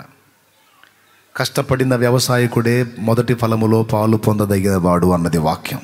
ఈ వచనాలన్నీ దానికే లింక్ అవుతాయి. కష్టపడాలి, శ్రమ పడాలి, యేసయ్య కోసం నూరంతల ఫలం ఫలించడానికి ప్రయాసపడాలి. అప్పుడు నీ స్థానం అక్కడ గొప్పది. ఒక్కసారి నీకు ఇవ్వబడిందంటే ఇక అది నిత్యమైన తీర్పు అన్నమాట. మధ్యలో మళ్ళీ తీర్పు పెట్టి మళ్ళా పదవులు మార్చేది ఏమి ఉండదు. ఇప్పుడు కాలు సెట్ అయింది, కన్ను సెట్ అయింది, బాడీ సెట్ అయింది. మళ్ళీ ఏమన్నా మనం నిర్మాణం అయిపోయిన తర్వాత అమ్మ కడుపులోంచి బయటకు వచ్చిన తర్వాత ఈ ముక్కు ఇక్కడ బాగలేదు, ఎడ పెట్టుకుంటా, ఈ చెవి ఎడ బాగలేదు, ఈ చెవి ఎడ పెడితే ఎట్టుంటుంది అని అంటే ఎంత మెంటల్ వ్యవహారం అది చెప్పండి. కుదిరిద్దా? అంత లోపల నిర్మాణం జరిగేటప్పుడే ఎక్కడిదక్కడ కరెక్ట్గా సెట్ అయిపోతుంది. అలాగే మనల్ని పెళ్లి మండపంలోకి తీసుకెళ్ళక మునుపే మొత్తం సెట్ చేసేస్తాడు. నీ ప్లేస్ ఇది. ప్రవ్వా నాకు ఈ ప్లేస్ ఏంది ప్రవ్వా అంటే, ఏం చేసావని, నీకు ఇదే ఎక్కువ, నోరు మూసుకో, ఇదేదో అన్యాయంగా ఉంది ప్రభు, అట్లయితే చూడు నీ చరిత్ర, నీ సినిమా నీకే చూపిస్తాడు. ఇప్పుడేం జనాల సినిమాలు చూస్తున్నావు కదా, రేపు నీ సినిమా నీకే చూపిస్తాడు. నీ బతుకు ఇది. అసలు ఆయన చూపించిందా కాదు, ఆయన చెప్తాడు నీ చరిత్ర. ఇక మౌనంగా నువ్వు తలదించుకోవటమే, నీ చిత్తం నాయన అని. అందుకే మొత్తుకొని చెబుతున్నాడు, ఉన్నత పిలుపునకు తగిన కలుగు నేను పొందాలని ఆశ ఉండద్దు, మరి కష్టపడద్దు. కాబట్టి మీకు ఆ బహుమానం కలుగునట్లు ఈరోజు నుంచి ఈ క్రొత్త సంవత్సరం ఈ 2వ రోజు ఓ మంచి తీర్మానం చేయండి. పొద్దున పిలిచా, సన్నిధిలో ఎంతమంది అయితే వృద్ధులు ఉన్నారో, బాధ్యతలు గట్టెక్కిన వృద్ధులు, ఇళ్ళకాడ కూర్చొని 30 మంది తల్లులు పేర్లు ఇచ్చారంట. వందనాలమ్మా. ఇప్పుడు బాధ్యతలు అయిపోయినాయి. పిల్లలు అన్నావు, పుట్టారు, పెంచావు, పెద్ద చేసావు, వాళ్ళకి పిల్లలు అయ్యారు, వాళ్ళ పిల్లలు కూడా పెద్దోళ్ళు అవుతున్నారు. ఇంకా నువ్వు వాళ్ళ సేవే చేయాలనుకుంటున్నావా? కనీసం ఈ చరమ దశలోనైనా, ఈ ముగింపు దశలోనన్నా దేవుని సన్నిధికి వచ్చి అన్నాయను ప్రవక్తినిలాగా దేవుని సన్నిధిలో ప్రార్థనా సేవ చేయాలనుకుంటున్నావా అని పొద్దున అడిగితే ఒక 30 మంది తాకబడి పేర్లు ఇచ్చేశారు. ఏమన్నా కానీ బాబు, ఇప్పటిదాకా ఆ ఫ్యామిలీకి తగలబెట్టాను, ఆయుష్కాలం అంతా తగలబెట్టాను, ఇక అరాకొరా ఉంది, ఈ కొంచెమన్నా నేను దేవుని సేవ చేసుకోవాలా, ఇక వాళ్ళందరికీ ఇక నేను బాయ్ చెప్పేసి ఇక సన్నిధిలోనే నేను ఇక ప్రార్థనలో గడపాలనుకుంటున్నానని 30 మంది తీర్మానం చేసుకున్నారు. ఈరోజు ఇంతమంది ఇక్కడ కూర్చొని ఉన్నారు. ఇంతమంది నేను అడుగుతున్నాను, నేను పరిచర్య చేస్తున్నాను, నాతో పాటు అనేక మంది బిడ్డలు పరిచర్య చేస్తున్నారు. ఈ పరిచర్య, ఈ ఆత్మల సంపాదన ఇంకా విస్తరించాలి అంటే, ఇంకా ఎక్కువ ఆత్మల రక్షణలోకి రావాలంటే, ఇంకా మన నుండి ఎక్కువ మహిమ దేవునికి చెల్లాలంటే ప్రార్థన అవసరం. నేను అడుగుతున్నా, ప్రార్థించే గుంపును నాకు చూపించండి, దేశం ఎందుకు కదలదో నేను మీకు చెప్తా సమాధానం. పరిచర్య ఎందుకు విస్తరించదో, ఇంకా ఎక్కువ ఆత్మలు ఎందుకు రక్షింపబడవో నేను చూపిస్తాను మీకు. ప్రార్థించే గుంపు కావాలి. ఆయన వస్తున్నాడు. నీకు భయం కలిగించట్లేదా ఆ వార్త? ప్రవక్తకు భయం కలుగుతుంది. ఏ విషయాల్లో భయమో తెలుసా? అన్యులు నాశనం అవుతారు కదా అనే భయం ఒకటి. నేను ఎలా సిద్ధపడ్డానో, ఆయన రాకడగా సరైన రీతిని సిద్ధపడ్డానో లేదో అనే భయం 2. మూడవది, సరైన బహుమానానికే రెడీ అయ్యానా, ఉచ్చస్థానానికి వెళ్ళే మెట్లో ఉన్నానా, నీచ స్థానానికి వెళ్ళే స్థితిలో ఉన్నానా, ఉన్నత పిలుపుకు తగినట్టే బతుకుతున్నానా, పనికిమాలిన బతికి ఆ పిలుపుకు తగిన జీవితం కాకుండా దరిద్రపు జీవితం జీవించి రేపు అక్కడ తిట్లు తిని ఏదో ఒక నీచ స్థానంలోకి వెళ్ళే స్థితిలో నేను ఉన్నానా? అంతా మనిషేనండి, అంతా వధువే. ఇట్రా నాయన, ఈ అబ్బాయికి ఇక్కడ చేత్తో ఇట్లా అన్నా ఏమన్నా ఫీల్ అవుతాడా? ఇట్లా అన్నాను, ఏమైనా ఫీల్ అవుతాడా? అన్నాను, ఏమైనా ఫీల్ అవుతాడా? ఇదే కాల్తో అంటే ఇక్కడ చేత్తో ఇట్టు అన్నా కదా శ్యామ్, నీకేమైనా ఫీలింగ్ ఉందా? అన్న నన్ను ఏదో ముద్దాడాడు అన్నట్లేదా కదా? దేవునికి మహిమ. అదే కాలుతో అంటే అన్నలేదు దున్నలేదు, ఆమెతో కాలు పట్టుకుని కింద పడేస్తా. ఏమొచ్చిందిరా నీకు, నువ్వు కాలుతో. తమ్ముడు శ్యామ్, ఇది శరీరంలో భాగమే కదండి. అవునన్నయ్య. ఇది శరీరంలో భాగమే కదన్నయ్య. అవునన్నయ్య. మరి ఇది తగిలినప్పుడు అనిపించలేదు, మరి ఇది తగిలితే ఎందుకు నాయన నా మీద దాడికి బయలుదేరావు అంటే ఏం చెబుతాడు? అన్న, ఇది శరీరంలో భాగమే, అది శరీరంలో భాగమే, కానీ దీని స్థానం ఉచ్చస్థానం, దాని స్థానం చూడండి. మనకు తెలియకుండానే మన శరీర అవయవాల్లో కొన్నిటిని గౌరవిస్తున్నాం, కొన్నిటిని మన అంతరంగంలో తృణీకరిస్తున్నాం. అలాగని కాలు వద్దా? మరి కాలు తగిలితే నీకు అవమానంగా తీసి అవతల పడేద్దామా? ఇక చక్రాల బండి వచ్చింది. అది అవసరమే, అయినా దాని స్థానానికి అంత విలువ లేదు. స్థానానికి తృణీకారం ఉంది. కాలు తగిలితే అవమానంగా ఫీల్ అవుతావు, చేయి తగిలితే ఏమి ఇబ్బంది పడవు. రేపు నువ్వు జడ్జిమెంట్లోకి వెళ్ళినప్పుడు నీచ స్థానమా ఉచ్చ స్థానమో చూసుకోవాలి. పలుమార్లు వైదొలగినాను పరలోక దర్శనము నుండి, విలువైనని దివ్య పిలుపుకు తగినట్లు జీవించనైతిని. అయినా నీ ప్రేమతో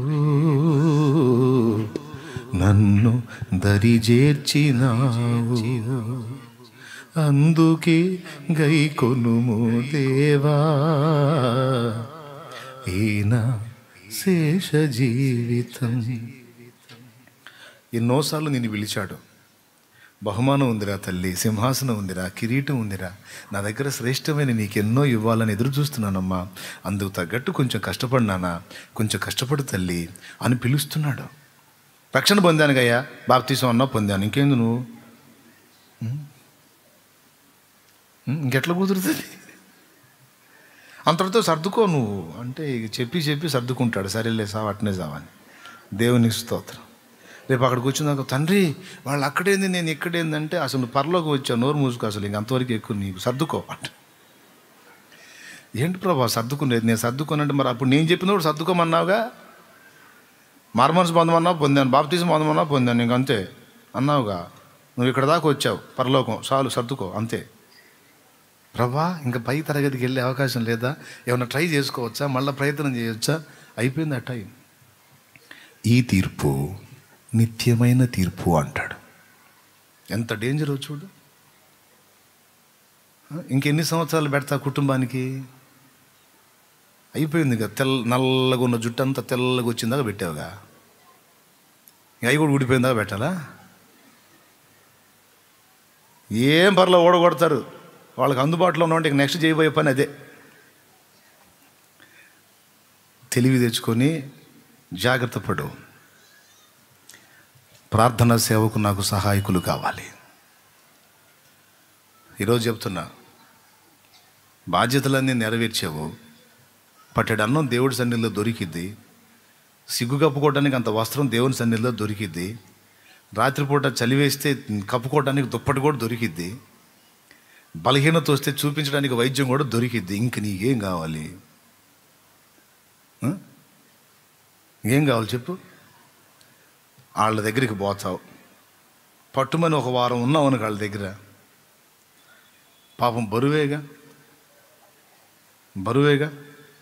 కొంతమంది ఎంత ప్రేమ గల్లోళ్ళో ఈ బరువు భరించలేక ఆశ్రమాలు వాళ్లే వెతికి నమ్మకంగా తీసుకెళ్ళి అప్పచెప్పి అడ్రస్ లేకుండా పోతున్నారు. అంటే మరీ రోడ్డుని వేయకుండా, అమ్మ కదా మరి రోడ్డుని వదలకుండా బిడ్డ ప్రేమ తీసుకెళ్ళి ఆశ్రమంలో వదిలిపెట్టి,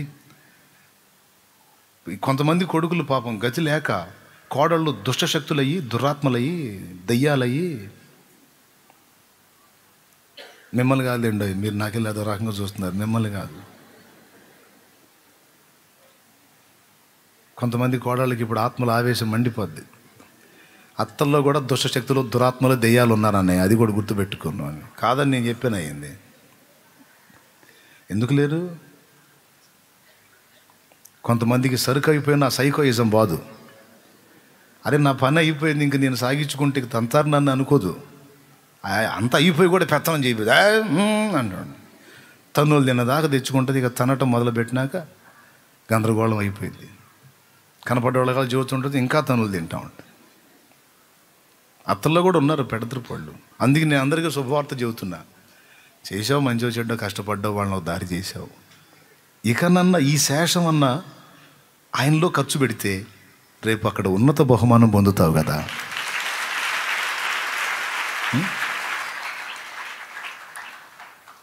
అలాగే 40 పైబడినటువంటి వ్యక్తుల్లో విధవరాండ్రు ఎవరైనా ఉంటే, పిల్లల బాధ్యత చూసుకునే దానికి తప్పనిసరి అయితే తప్ప ఏమాత్రం నీకు అవకాశం ఉన్నా, కొంతమందికి ఫ్యామిలీ సపోర్ట్ ఉంటుంది. విధవరాలు, భర్త చనిపోయాడు, మరొక మార్గానికి వెళ్ళదలుచుకోలేదు, అంత ఇబ్బంది లేదు, ఆర్థిక పరిస్థితులు, సమృద్ధి అంతా బాగానే ఉంది, ప్రెజర్ లేదు, ఫ్యామిలీ సపోర్ట్ చేస్తుంది, పిల్లల్ని ఎక్కదీస్తారు, ఇబ్బంది లేదు. దేవునితో సేవ చేయి, దేవుని సేవలో గడుపు. ఎందుకు ఇంటికాడ వ్యర్థంగా? Praise the lord. పాయింటా కాదా? మరి మరి మరి ఎట్లా అండి రేపు అక్కడ ఎంతకాలం ఉంటాం? ఇక్కడ ఇప్పుడు 2 రౌండ్లు వేసింది కరోనా, కొంతమందిని తీసుకొని పోయింది. ఇంకో రౌండ్ వేస్తే ఇంకెంతమంది?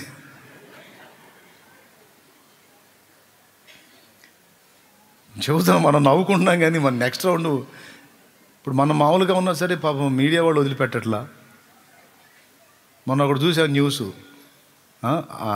భారతదేశంలో అత్యధికంగా అత్యంత వేగవంతంగా విస్తరిస్తున్న ఒమిక్రాన్ 10 కేసులని వేశాడు.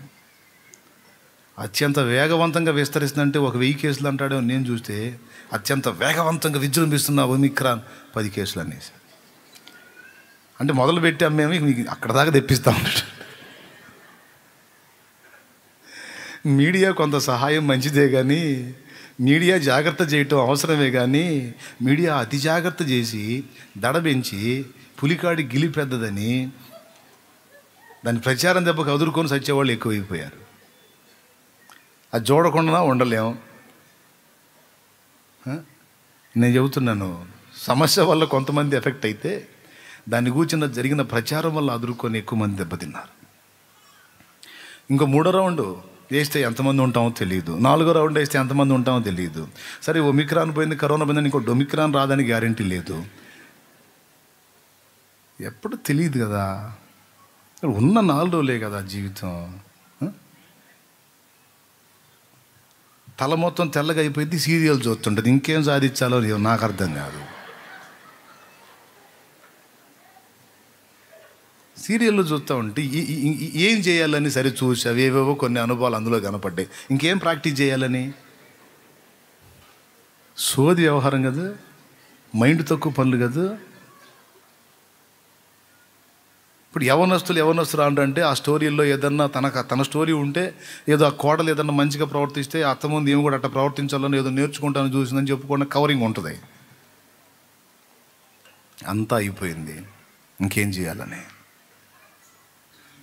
ఆయన అట్లాంటి ఎందుకు చూపిస్తారు? సీరియల్లో అట్లాంటివి చూపిస్తారా? టార్చర్ చేసి అతను ఏ టైప్లో టార్చర్ చేయాలో చూపిస్తారు. వాళ్ళ దరిద్రం నాకు తెలియలే, కానీ మీకే తెలుసు. చెప్తున్నానండి, టైంని ఎందుకు వేస్ట్ చేసుకోవటం, జీవితాన్ని ఎందుకు పాడు చేసుకోవటం, ఎందుకు కాల్ చేసుకోవటం? కమ్మని అవకాశం ఇచ్చాడే. ఇంకో జన్మ ఉందా? మళ్ళీ భూమి మీద మళ్ళీ తల్లి కడుపులో పుట్టి మళ్ళీ జీవితాన్ని మంచిగా అర్థవంతంగా చేయటానికి ఇంకొక జన్మ ఉందా? లేదు కదా. పోనీ అక్కడికి వెళ్ళిన తర్వాత మళ్ళీ ఇంకెక్కడ ఏమైనా ప్రమోషన్ పొందడానికి అవకాశం ఉందా? లేదు కదా. మరి సడన్గా వస్తే ఏం చేస్తా? ఏ కాలులోకో ఆ కాలు గోరులోకో ఏ స్థానంలోకి వెళ్తావో తెలియదు కదా. అందుకే చెప్తున్నా, మొదటిది ఎందుకు భయము అంటే అన్యజనులు నశిస్తారేమో అన్న. రెండోది ఎందుకు భయము? నేను సరిగా రెడీ అయ్యానో లేదు అన్న. మూడవది ఎందుకు భయము? ఉచ్చ స్థానంలో ఉంటానా నీచ స్థానంలో ఉంటానా అన్న భయం మనకుండాలి. నిన్ను గూర్చిన వార్త నాకు వినబడినప్పుడు నేను భయపడి తిని.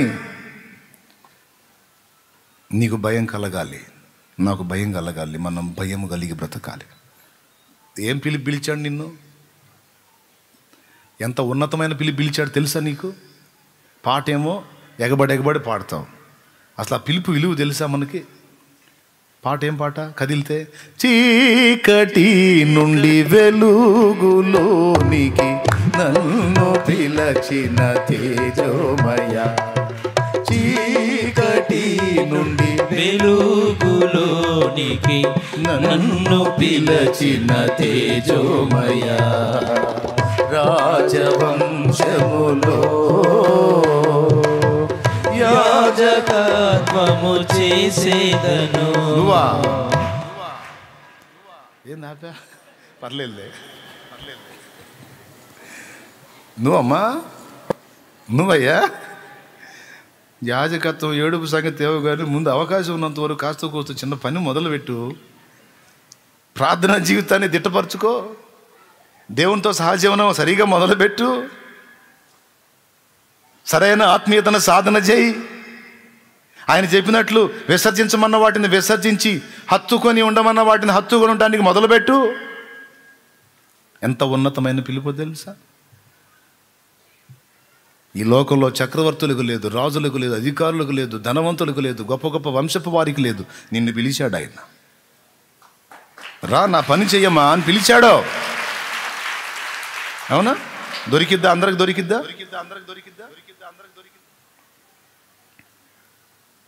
అందరికీ అవకాశం దొరకదు.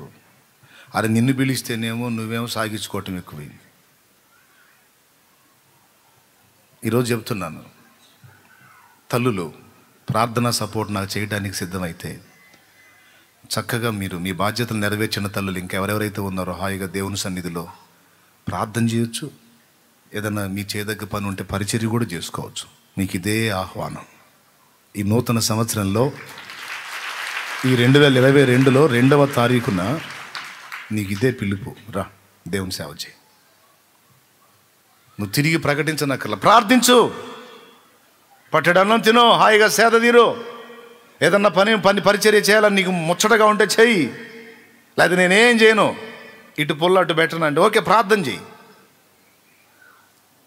చక్కగా దేవుని సన్నిధి వదిలిపెట్టు. నాకు కావాల్సింది సన్నిధిలో నిత్యము ప్రార్థన కావాలి, నిత్యము ప్రార్థన కావాలి.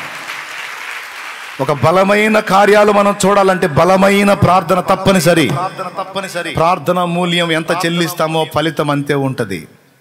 ఏ మేరకు దేవుని ఆశ్రయించి కదిలిస్తామో ఫలితం కూడా ఆ మేరకు ఉంటుంది. అందుకే నేను మొత్తుకొని చెప్పేది, పురుషుల్లో అయినా స్త్రీలలో అయినా సరే బాధ్యతలు గట్టెక్కిన వాళ్ళు తప్పకుండా ఒక టైం కేటాయించుకొని పురుషుల్లో కూడా వచ్చి హాయిగా దేవుని సన్నిధిలో ప్రార్థనలో గడపచ్చు. తల్లులైతే హాయిగా సన్నిధిలోనే ఉండొచ్చు. ఎప్పుడన్నా వెళ్ళి చూసొద్దాం, పలకరి చూద్దామంటే అట్లా దర్శించి రావచ్చు. అప్పుడు నీకు కూడా విలువ ఉంటుంది. వాళ్ళని ఆట్టే బాధ పెట్టకుండా సన్నిధులు ఎక్కువగా దేవునితో సేవలో గడుపుతా ఎప్పుడన్నా పోయి హాయ్ అన్నావు అనుకో, నాయనమ్మా రా, నాయనమ్మా, అమ్మమ్మ ఎప్పుడొచ్చావు దా అని ఎగబడి, ఎవడురా వాడు నా స్వరం కంటే ఎక్కువ వినపడుతుంది ఆయనోయ్, దేవునికి స్తోత్రం కలుగును కాక. అమ్మాయా ఎట్టైనా ఆడపిల్లల గొంతు ఫస్ట్ నుంచి పెద్దదేనండి. సరే పాయింట్కి వద్దాం. చూడు అక్కడేస్తే కేక ఎడిగినప్పుడు అదిగో. ఎప్పుడు దేవుని పనిలో ఉండి ఎప్పుడన్నా ఒకసారి గౌరవంగా పోతే ఆ కొడుకు పలకరిస్తాడు, ఏంటమ్మా బాగున్నా, ఏంటి ఎప్పుడొచ్చా, ఏమైనా తింటావా అంటాడు. కోడలు కూడా అత్తయ్య గారు రండి అత్తయ్య గారు. ఎందుకు? వాళ్ళకు ఒక ఆశ. ఏ ఆశ తెలుసా? నీవు 2 విధాలా కనపడతావు ఇప్పుడు. ఒకటి, దైవ సేవకురాల్లా కనపడతావు. 2, వాళ్ళని విసిగించని వ్యక్తిగా కనపడతావు. ఎప్పుడో ఒకసారి కనపడితే విలువండి. పద్దాకలు ఆళ్ళ ముందే కూర్చొని వసంతాలు ఆడుతుంటే ఈ దరిద్రం ఎప్పుడు వదిలిపోయింది. మంచి వాళ్ళు చిన్న వాళ్ళు చేస్తున్నారు. ఈ ముసలి చావుకు వచ్చింది దినం చేయి అని తిట్టుకుంటారు లోపల. దేవునికి స్తోత్రం కలుగును అంటే అట్ట తిట్టుకుంటారా అంటున్నాను, నేను తిడతాను అంటలా. దేవునికి స్తోత్రం కలుగును కాక. హల్లెలూయా. అట్ట తిట్టరా? ఏమి ఇప్పుడు ఫ్యాషన్ తిట్లు ఏమో వచ్చినాయి. ఓల్డ్ తిట్లు అనుకోండి, ఇప్పుడు లేటెస్ట్ తిట్లు ఏమో వచ్చినా అవి మీరే వేసుకోండి. నిజం చెబుతున్నాను. ఈ గౌరవనీయమైన జీవితం అటు గౌరవం, కుటుంబ జీవితంలో దేవుని రాజ్యంలో కూడా గౌరవం.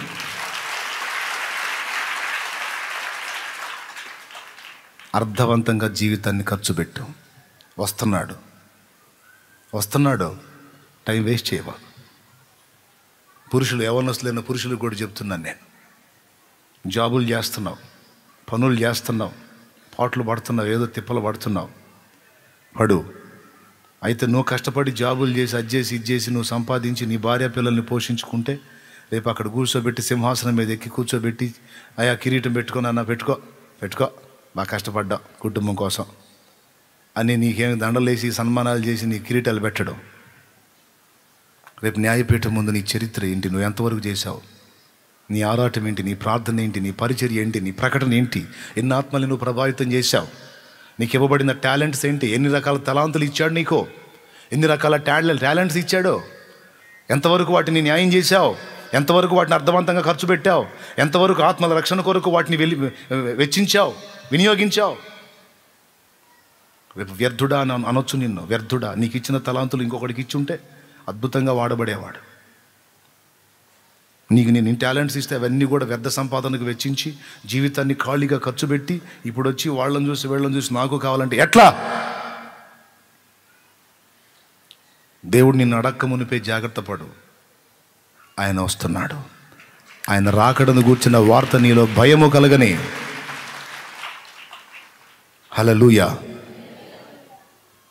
ఎంతమందికి అర్థమైంది నేను చెప్పిన సంగతి? ప్రతిరోజు మనకు విలువైందే, ప్రతి గంట ప్రతి నిమిషం మనకు విలువైందే. కొంతమంది తెలివిగా దాదాపు 2000 మంది 6 రోజులు కష్టపడి ఆదివారం ఒక్కరోజే వారికి సెలవు దొరికితే ఆ ఒక్కరోజు కూడా తెల్లవారుజామున 5 వచ్చి సాయంత్రం 5 దాటినాక వెళ్తున్నారు. నాకు సిగ్గు కలిగిద్ది వాళ్ళని చూస్తే, పరిచారకులను చూస్తే నాకు చాలా సిగ్గు కలిగిద్ది. ఎందుకు తెలుసా? ఇంత త్యాగం నేను చేస్తున్నానా అని నాకు భయం కలిగిద్ది. 6 దినాలు బిడ్డలు కష్టపడి వెచ్చించి చాకిరీ చేసి ఇంకా ఏం చేస్తారు తెలుసా? శాలెమాన్ని ఏమి ఇస్తాడని ఒక్క పూట కూడా ఒక్కరు కూడా ఎదురు చూడలా. నేను అందుకే చెబుతున్నాను, వాళ్ళ చెప్పు ముట్టడానికి కూడా అర్హత ఉందో లేదో అనిపిస్తుంది ఒక్కోసారి నాకు. ఎత్తేకరా అనుకోకండి, నేను యథార్థం మాట్లాడుతున్నాను. వాళ్ళు నా ముందు నిలబడితే నేను సిగ్గుపడతా ఉంటాను తెలుసా. వాళ్ళు నా దగ్గరికి వచ్చి అన్న ప్రేయర్ చేయంటే నేను వాళ్ళతో కొంతమంది అంటాను, మీరు నాకంటే ఘనులు, మీ కష్టార్జితంలో నుండి తీసుకొచ్చి దేవుని సన్నిధికి పరిచర్య కొరకు సహాయం నా చేతిలో పెడుతున్నారు. అంతేనా?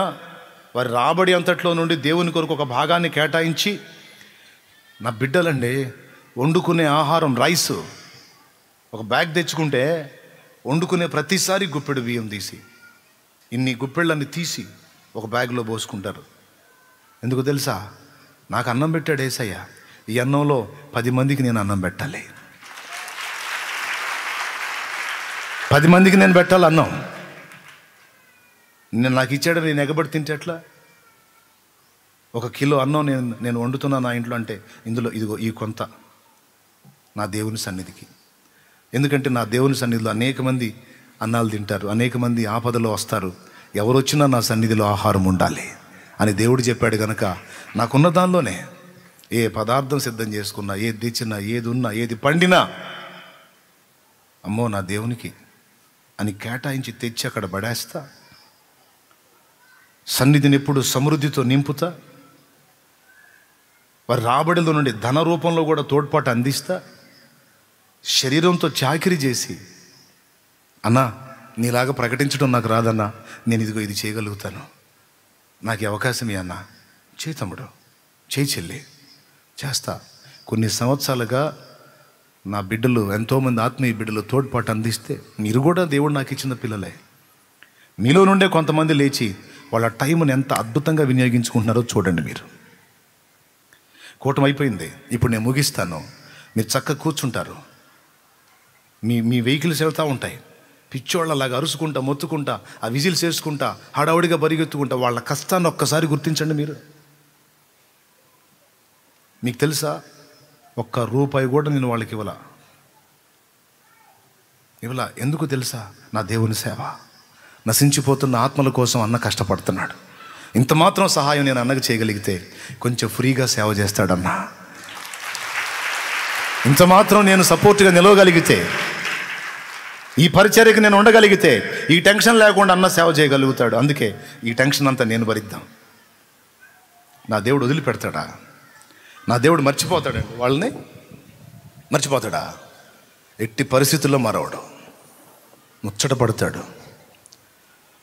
నేను చెబుతున్నా, ఇంత పరిచర్య, ఇంత పని ఇంకెంత జరిగినా ఒక్కోసారి నేను కూర్చొని ఆలోచించుకుంటాను, అసలు నన్ను బట్టి కాదు, ఆసక్తి పరులైన నా బిడ్డలను బట్టి ఈ కార్యం అంతా చేస్తున్నాడు దేవుడని.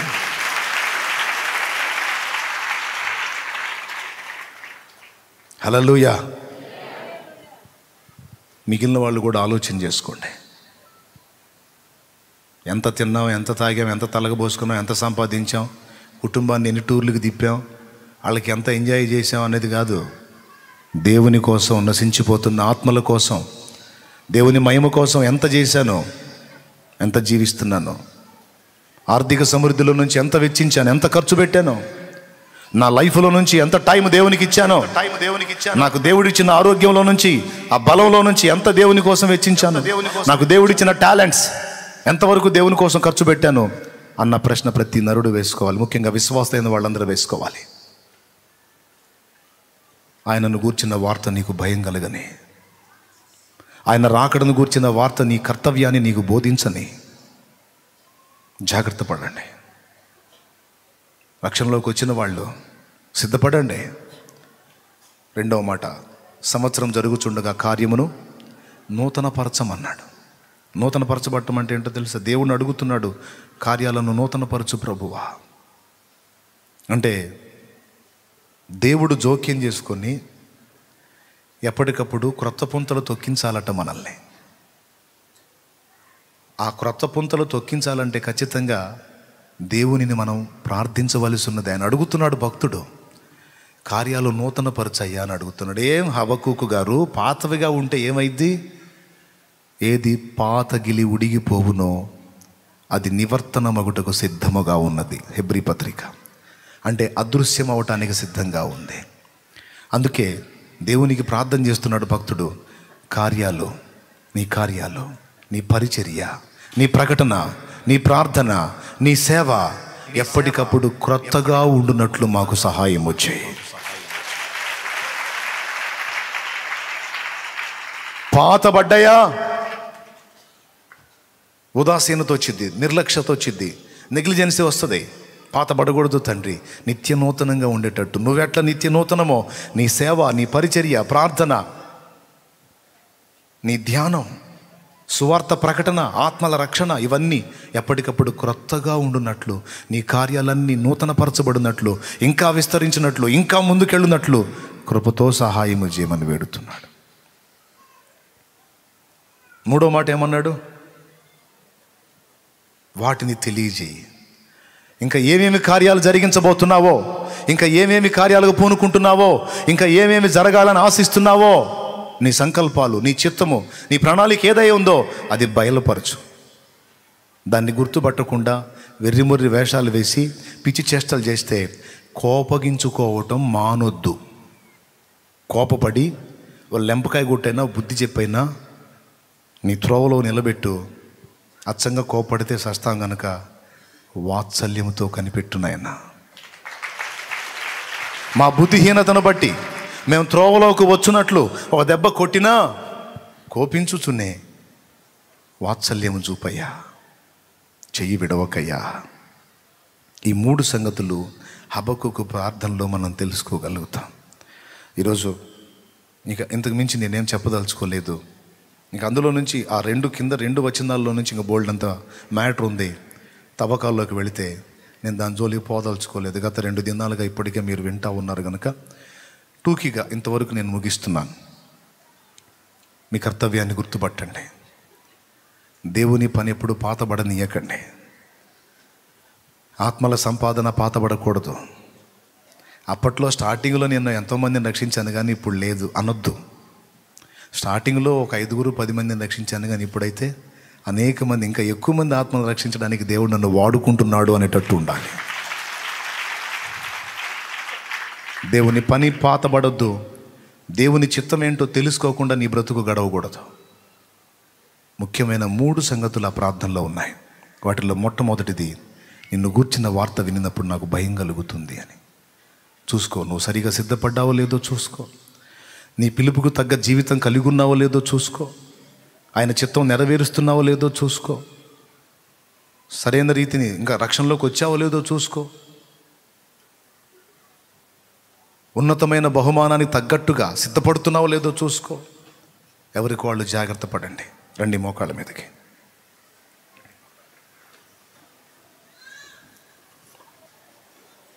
ఏదో జీవితం అలా గడిచిపోతుంది కదా, పోనీలే అని అనుకోవద్దు.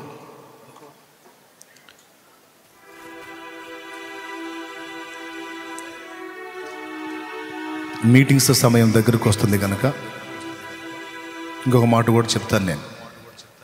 అసలు ఇన్ని గ్రామాల్లో నుంచి వస్తున్నారు మీరు. ప్రార్థనా బృందాలు ఉన్నాయి. ఎన్ని ప్రాంతాల్లో ప్రార్థనా బృందాలు ఏర్పడి ప్రార్థనలు జరుగుతున్నాయో డైలీ నాకు తెలియదు. ఒక్కొక్క ప్రార్థనా బృందానికి చెందినవారు కనీసం నెలలో ఒక్కరోజు అందరూ కలిసి వచ్చి సన్నిధిలో ప్రార్థన చేస్తే ఎంత బాగుండు. ఉదాహరణకి కావూరులో చిన్న ప్రార్థనా బృందం ఉంది. రోజు చేస్తున్నారు. నెలలో ఒక్కరోజు, సోమవారమో మంగళవారమో బుధవారమో గురువారమో శుక్రవారమో శనివారమో, నెలలో ఒక్కరోజు పగలో మధ్యాహ్నమో సాయంత్రమో ఉదయమో రాత్రో కనీసం మధ్యరాత్రో ఒక ప్రార్థనా బృందం వచ్చి సన్నిధిలో ప్రార్థన చేస్తే ఎంత బాగుండు. అట్లా ప్రార్థనా బృందాలు అందరూ కదిలి వస్తే ఎంత బాగుండు. వారానికి ఒకళ్ళు, నెలకొకళ్ళు, కనీసం నెలకొకళ్ళు. ఎన్ని ప్రార్థనా బృందాలు ఉన్నాయి. సన్నిధిలో నిత్యం ప్రార్థన జరిగింది కదా. సన్నిధిలో నుండి, దేవుని సన్నిధిలో నుండి నిత్యం బలిపీఠం మీద అగ్ని మండుతూ ఉంటుంది కదా. దేవుని సన్నిధికి రోజు ప్రార్థన దూపం వెళ్తూ ఉంటుంది కదా. దేవుని బలమైన కార్యాలు జరుగుతూ ఉంటాయి కదా. మనం ప్రార్థనలో ఇంత ఉదాసీనతగా ఉంటే, ప్రార్థన సేవలో ఇంత నిర్లక్ష్యంగా ఉంటే గొప్ప ఉజ్జీవాన్ని ఎప్పుడు చూస్తాం? కొద్ది స్థలాన్ని మనం సంపాదించుకోలేకపోయాం ఇంతకాలం. మనం దేవుడు తన దాసులకు ఎంతంత పరిచర్య చేయడానికి అవకాశం ఇచ్చాడు, ఎంతెంత సహాయం చేశాడు దేవుడు. మనం చేయాలి, సరి చేసుకోవాలి. ప్రార్థనా బృందాలు కదలాలి.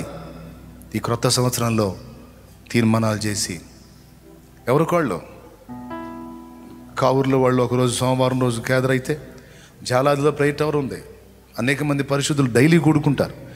మంగళవారం రోజు ఒకరోజు వాళ్ళు కలవచ్చు. ఇలాగా అందరూ 30 పైన ఉన్నాయి ప్రార్థనా టవర్లు. 42 ప్రార్థనా గుంపులు ఉన్నాయి. 42 ప్రార్థనా గుంపులు ఉన్నాయి. 4 కావచ్చు, 5 కావచ్చు, 10 మంది కావచ్చు, 15 మంది కావచ్చు, 20 మంది కావచ్చు, 30 మంది కావచ్చు. చక్కగా అందరూ వచ్చేసి సోమవారం ఒకళ్ళు, మంగళవారం ఒకళ్ళు, బుధవారం ఒకళ్ళు, గురువారం ఒకళ్ళు. ఆ మొదటి వాళ్ళు మళ్ళీ ప్రార్థన చేయడానికి వచ్చే రోజు వచ్చేటప్పటికి 4 రోజులు 42 రోజులకు వచ్చింది. ఒక్కసారి వచ్చి ప్రార్థనా గుంపు ప్రార్థన చేసి వెళ్ళిపోతే వాళ్ళు మళ్ళా వచ్చేటప్పటికి 42 రోజుల టైం దొరికింది, నీకేం చేయొచ్చుగా. అట్లాగా ప్రార్థన గుంపులు ఎక్కడెక్కడైతే ఉన్నాయో వాళ్ళందరికీ ఫోన్ చేసి ఈ బాధ్యత చెప్పండి, వాళ్ళకి సమయం చెప్పండి, ఈ టైం మీది, ఈ టైం మీది, ఈ టైం మీదని. వాళ్ళు ఒకవేళ పనులు చేసుకునే పరిస్థితి ఉంటే ఆ రోజు సెలవు పెట్టే స్వేచ్ఛ ఉంటే పెడతారు, లేకపోతే ఆ పని చేసుకొని సాయంత్రం వేళైనా వచ్చి ప్రార్థనలో గడుపుతారు. నాకు కావాల్సింది సన్నిధిలో నిత్యము విపరీతమైన ప్రార్థన కావాలి, నిక్కటమైన ప్రార్థన కావాలి, ప్రార్థన ఉజ్జీవం రావాలి. అప్పుడే అన్నీ సరి చేయబడతాయి. ఆ ఉజ్జీవం రానంత వరకు అన్నీ సరి చేయబడవు. ఏదో వస్తున్నాం అంటే వస్తున్నాం, తండ్రి సన్నిధికి వెళ్తున్నాం అంటే వెళ్తున్నాం కాదు. మీరు ఇందులో పాలిభాగస్తులై ఉన్నారు. ఈ పరిచర్యలో నీ వంతు నువ్వు ఖచ్చితంగా పాలిభాగస్తురాలివి కావాలి. ప్రార్థన గుంపులే కాదు, ఇంకా కొత్త గుంపులు ఏర్పడాలి. ప్రార్థన గుంపులు ఇంకా కొత్త గుంపులు ఏర్పడాలి. ఈ క్రొత్త సంవత్సరంలో దేవుని కార్యాలు నూతనంగా మొదలు పెడదాం, నడుం గడదాం. ఒక్క తమ్ముడు నడుం గడితే నలుగురిని ప్రభావితం చేయగలుగుతాడు. ఒక్క చెల్లి నడుం గడితే నలుగురిని సాయంత్రం రోజు కూర్చోబెట్టి, ప్రతిరోజు లేకపోతే కనీసం 2 రోజులకు ఒకసారి, కనీసం వారానికి ఒకసారి అయినా కూర్చోబెట్టి ప్రార్థనలు నడిపించగలిగిద్ది. ఎవరో ఒకళ్ళు పూనుకోవాలి, ఒక్కళ్ళు పూనుకోవాలి. ఎవరో ఒకళ్ళు పూనుకుంటారులే అని ఎవరికి వాళ్ళు అనుకుని ఎవరు పూనుకోకుండా దేవుని సేవ చేయడానికి నిర్లక్ష్యం జరుగుతుంది. ఎవరో ఒకళ్ళు వస్తారు, చిలకలూరుపేటలో సేవ చేస్తారు, చాలామంది చేస్తున్నారు. కానీ నేను అనుకుంటే వాళ్ళు చేస్తే చేస్తున్నారు, దేవునికి స్తోత్రం. నాకు ఇచ్చిన పిలుపు ప్రకారం నేను కూడా చేద్దామని పూనుకున్నాను, దేవుని కార్యం జరుగుతూ ఉంది. నువ్వు పూనుకోవాలి కదా, నువ్వు నడం కట్టాలి కదా. బాధ్యతను గుర్తు తిరిగి జాగ్రత్త పడండి. ఆయన రాకడెప్పుడో, మనం ఇక్కడి నుంచి తీయబడ్డ ఎప్పుడో స్పష్టంగా మనకి తెలియలేదు కనుక అది జరగకముందు ఎవరికి వాళ్ళు జాగ్రత్త పడదాం. నేను చెప్పిన మాట మీకు ప్రార్థన బృందాలు, ప్రేయర్ టవర్స్ వారికి నచ్చితే తప్పకుండా మీరందరూ కూడా శ్యామానికి అందుబాటులోకి వచ్చి ఆ టైం తీసుకోండి, ఆ షెడ్యూల్ కరెక్ట్గా సెట్ చేయండి. అప్పుడు నిత్యము దేవుని సన్నిధిలో ప్రార్థన వినపడతా ఉంటుంది. ఈ ప్రార్థన గుంపులే కాకుండా విడిగా వచ్చి ప్రార్థన చేయడానికి ఇష్టపడినా, అన్నయ్య మేము ఫలానా బజార్లో ఉంటాం, ఫలానా ఏరియాలో ఉంటాం, మేము కూడా వచ్చి ఇలా ప్రార్థన చేయాలనుకుంటామంటే స్వాగతం, సుస్వాగతం. మీకు కావాలంటే ఛాయ్ కూడా ఏర్పాటు చేస్తా, ఛాయ్ బిస్కెట్ కూడా ఏర్పాటు చేస్తా. మంచిగా ఛాయ్ తాగండి, బిస్కెట్ తినండి, మంచిగా ప్రార్థన చేయండి, పొండి, ఎప్పుడు కుదిరితప్పుడు. కానీ ఏ మూలైనా ఎక్కడ సన్నిధిలో ప్రార్థన వినపడాలి నిత్యము. అలా సిద్ధపడతారని అనుకుంటున్నా. ఆమెన్. అంతేకాకుండా మీటింగ్స్ కోసం కూడా ప్రేయర్ చేయండి, ఆ ప్లేస్ కోసం కూడా చేయండి. నేను కూడా సిద్ధమవుతున్నాను, నేను కూడా ప్రార్థన కొరకు రెడీ అవుతున్నాను. ఒక చిన్న గుడిసె వేసుకుంటాను ఇప్పుడు, అక్కడికి పోయి ఆ ప్లేస్లో పోయి గుడిసె వేసుకుంటా, డౌట్ లేదు, వేసుకుంటా, దేవుని చిత్తం అయితే వేసుకుని అందులో చేరతా. ఇక చీటికి మాటికి ప్రజలకు అందుబాటులోకి రాను. ఇక అక్కడ దాని సంగతి తేల్చుకున్న దాకా నేను రాను. దేవునికి స్తోత్రం. ఓ బలమైన సేవ జరగాలంటే బలమైన ప్రతిష్ట జరగాలి, చేస్తా. పద్దాకల అనుకున్నది జరగలేదంటే ఇంక నాకు చీదరగా ఉంటుంది. ఆయన పూనుకోవాలి. అది మనుషుల్ని బతిలాడితే ఎవడు లెక్క చేయట్లే. పట్టుకోవాల్సిన వాడు పట్టుకుంటే ఒక్కొక్కడు వాళ్ళే వస్తారు లైన్లోకి. యేసునామములో ఆమేన్. చేస్తాను ఆ పని దేవుని చిత్తం అయితే. ప్రార్థన చేద్దాం. ఇంకా బాప్తిస్మపు అనుభవంలోకి రాని వాళ్ళు ఎవరైనా ఉన్నారా? అన్నయ్య నేను ఇంకా బాప్తిసం పొందలేదంటే చేయొద్దు. నేను ఇంకా పొందలేదన్నయ్య, పొందనోళ్ళు చేయొద్దండి. దాదాపు అందరూ పొందిన వాళ్ళే ఉన్నారు, పొందనోళ్ళు బహు తక్కువ మంది ఉన్నారు. నేను మిమ్మల్ని మాట అడుగుతున్నా, ఎందుకని పొందలేదు? క్రొత్త సంవత్సరంలో కూడా ఇక పాత జీవితంతోనే అడుగు పెడతావా? రక్షణ బాప్తీసం పొందకపోతే పరలోకంలో బహుమానం కిరీటం సంగతి ఏమో కానీ అసలు ముందు పరలోకమే బాగే. ఆ పాపాలన్నీ నా మీద మోపమ్మ అని దేవుడు పిలుస్తుంటే ఆ పాపాలని నీ నెత్తినే పెట్టుకొని అందులోనే చస్తే మనం నరకానికి కదా రేపు వెళ్తాం. అగ్ని ఆరదు, పురుగు చావదు, ఘోరమైన పరిస్థితి కదా. కనీసం ఈ ఒక్కరోజన్నా ఆలోచన చేయి. నిన్న ఇచ్చాను, మొన్న ఇచ్చాను, నీకోసం ఈరోజు కూడా ఇస్తాను. నువ్వు సిద్ధమై ముందుకు వస్తే ఇచ్చే నేను వెళ్ళేదానికి వెళ్తాను. కానీ కనీసం ఈ రోజన్నా నీ భారం అంతా ఆయన మీద మోపి మారు మనసు పొంది పాప క్షమాపణ నిమిత్తం బాప్తీసం పొంది రక్షణకు సిద్ధపడు. నేను సిద్ధమన్నా, నేను ఇంకా తడవు చేయను అంటే ఇప్పుడే లేచి ముందుకురా. ఇక్కడ పురుషులు ఇక్కడ కూర్చోండి, ఇక్కడికి వచ్చేసేయండి, స్త్రీలు ఇక్కడికి వచ్చేసేయండి. నేను పిలుస్తున్నా, నా తప్పు లేకుండా మీ ఇష్టం. నేను బాప్తీసం ఇవ్వడానికి సిద్ధంగా ఉన్నాను. ఇప్పుడు రెడీ అంటే వచ్చేసేదా, వచ్చి స్త్రీలు ఇక్కడ కూర్చోండి, పురుషులు ఇక్కడ కూర్చోండి. మిగిలిన వాళ్ళందరూ అలా పైకి లేచి నిలబడండి.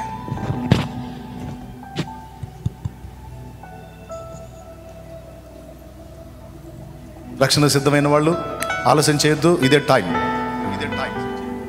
నా తప్పు లేకుండా ప్రతి ఆదివారం పిలుస్తున్నా. ఎందుకు? ఆయనను గూర్చిన వార్త నాకు భయం పుట్టిస్తుంది.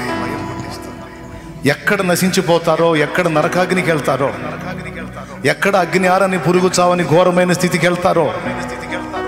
కొంతమంది నాస్తికులు, కొంతమంది మతోన్మాదులు ఈ మాటల్ని వెటకారం చేయొచ్చు. అవన్నీ ఉన్నాయని. నాస్తికుడు కాకుండా ఆస్తికుడు అయితే అన్ని మత గ్రంథాల్లోనూ నరకం ఉంది అని ఉంది.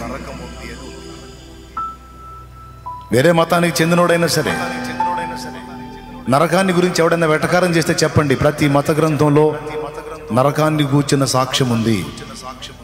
దేవుని ఉగ్రత తీర్పును గూర్చిన సాక్ష్యం ఉంది. ఇక నాస్తికుడైతే నాస్తికుని గురించి దేవుడు లేడు అనే వాని గురించి వాక్యం చెప్పేసింది మానసిక రోగి అని, మెంటల్ పేషెంట్ అని, బుద్ధిహీనుడు అని. నాస్తికుడి మాట మనం పట్టించుకోవాల్సిన అవసరం లేదు. దేవుడు నిజం, దేవుని తీర్పు నిజం, దేవుని రక్షణ నిజం, దేవుని శిక్ష నిజం. అందుకే ఎవ్రీ సండే నేను పిలుస్తున్నాను, జాగ్రత్త పడతారని. అందరం తలలు వంచి ప్రార్థన చేద్దాం. బాప్తిస్మానికి వచ్చేవాళ్ళు వస్తారు. అనేక మంది మంచి నిర్ణయం చేసుకున్నారు. ఈవేళ దేవుడు నిన్ను వెండి అడిగాడా, బంగారం అడిగాడా, డబ్బులు అడిగాడా, లేకపోతే ఏమన్నా మేడల మీదలు అడిగాడా?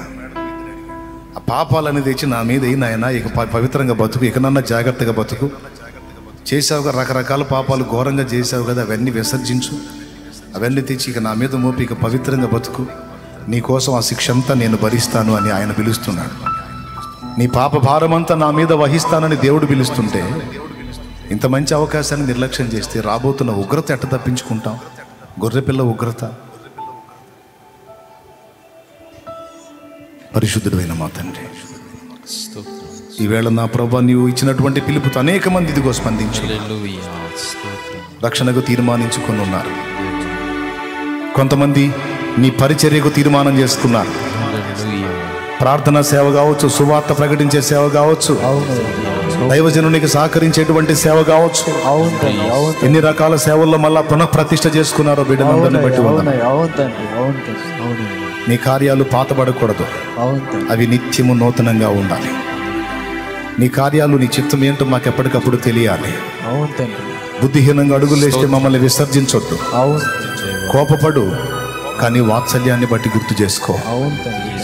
దేవా కనికరించు. మా బిడ్డలందరినీ పేరు పేరున, చిన్నల్ని, పెద్దల్ని, వృద్ధుల్ని, స్త్రీలని, పురుషులందరినీ కార్యోన్ముఖులను గావించు. నీ రాకడికి మేము సరైన రీతిని సిద్ధపడాలి, అనేకుల్ని సిద్ధపరచాలి. మమ్మల్ని ఆయత్తపరచమని స్తుతి, మహిమ, ఘనత, ప్రభావం నీకే చెల్లిస్తూ యేసు నామములో ప్రార్థించి వేడుచున్నాం తండ్రి. ఆమేన్. నీ ఇంటి వాళ్ళు ఇంకా రక్షించబడ్డారో లేదో చూడు. వారి కోసం కన్నీరు గార్చు. వారి ముందు నీ భక్తి, నీ సాక్ష్యాన్ని జాగ్రత్త కాపాడుకో. నీ సమాజం, నీ ప్రజ, నీ బంధువర్గం. నేను ఇందాక దర్శనం చెప్పాను, ఎత్తబడతా ఉంటే ఆ తల్లి కూర్చొని రొమ్ము కొట్టుకొని ఏడుస్తుంది. ఆమెను చూసి నేను ఏడుస్తున్నా పెద్దగా కేకలేసి. మనందరం వెళ్తున్నాం, ఆమె రావట్లేదు అని ఆమె పేరెత్తి ఆమెను కేకేసి పిలిచి ఆమె కోసం నేను ఏడుస్తున్నా. కిందకి నేను రాలేకపోతున్నా, ఆమె పైకి రాలేకపోతుంది. ఘోరంగా ఉంది. నాకు ఆ కలవరంలో మెలకు వచ్చింది, వణిగిపోయాను నేను. అమ్మో, విడవబడితే ఎంత ఘోరంగా ఉంటుందో చూపించాడు నాకు. కాలం అన్ని వేళలా ఒకే రకంగా లేదండి. ఇప్పటికే కొన్ని మార్పులు వచ్చినాయి ప్రపంచ చరిత్రలో, కాల చరిత్రలో. ఇంకా భయంకరమైన మార్పులు రాబోతున్నాయి. ఎవరికి వాళ్ళు జాగ్రత్త పడండి. ప్రభు రాకడకు సరైన రీతిని సిద్ధపడండి. అనేక మంది రక్షణ తీర్మానం చేసుకొని ముందుకు వచ్చారు. వీరిని బట్టి దేవుని మహింపరుస్తున్నారు. సిద్ధపడ్డ వాళ్ళు అటు ప్రక్క నుంచి వెళ్ళాలి, ముందుకు వెళ్ళాలి. ఆ నీళ్ళ దగ్గరికి వెళ్ళిపోండి. ఆ చివరిలో ఆ పందిళ్ళలో ఎవరైనా ఉంటే ఆ మూల నీళ్ళ దగ్గరికి వచ్చేసేయండి. వెళ్ళిపోండి అన్న, మీరు వెళ్ళిపోండి.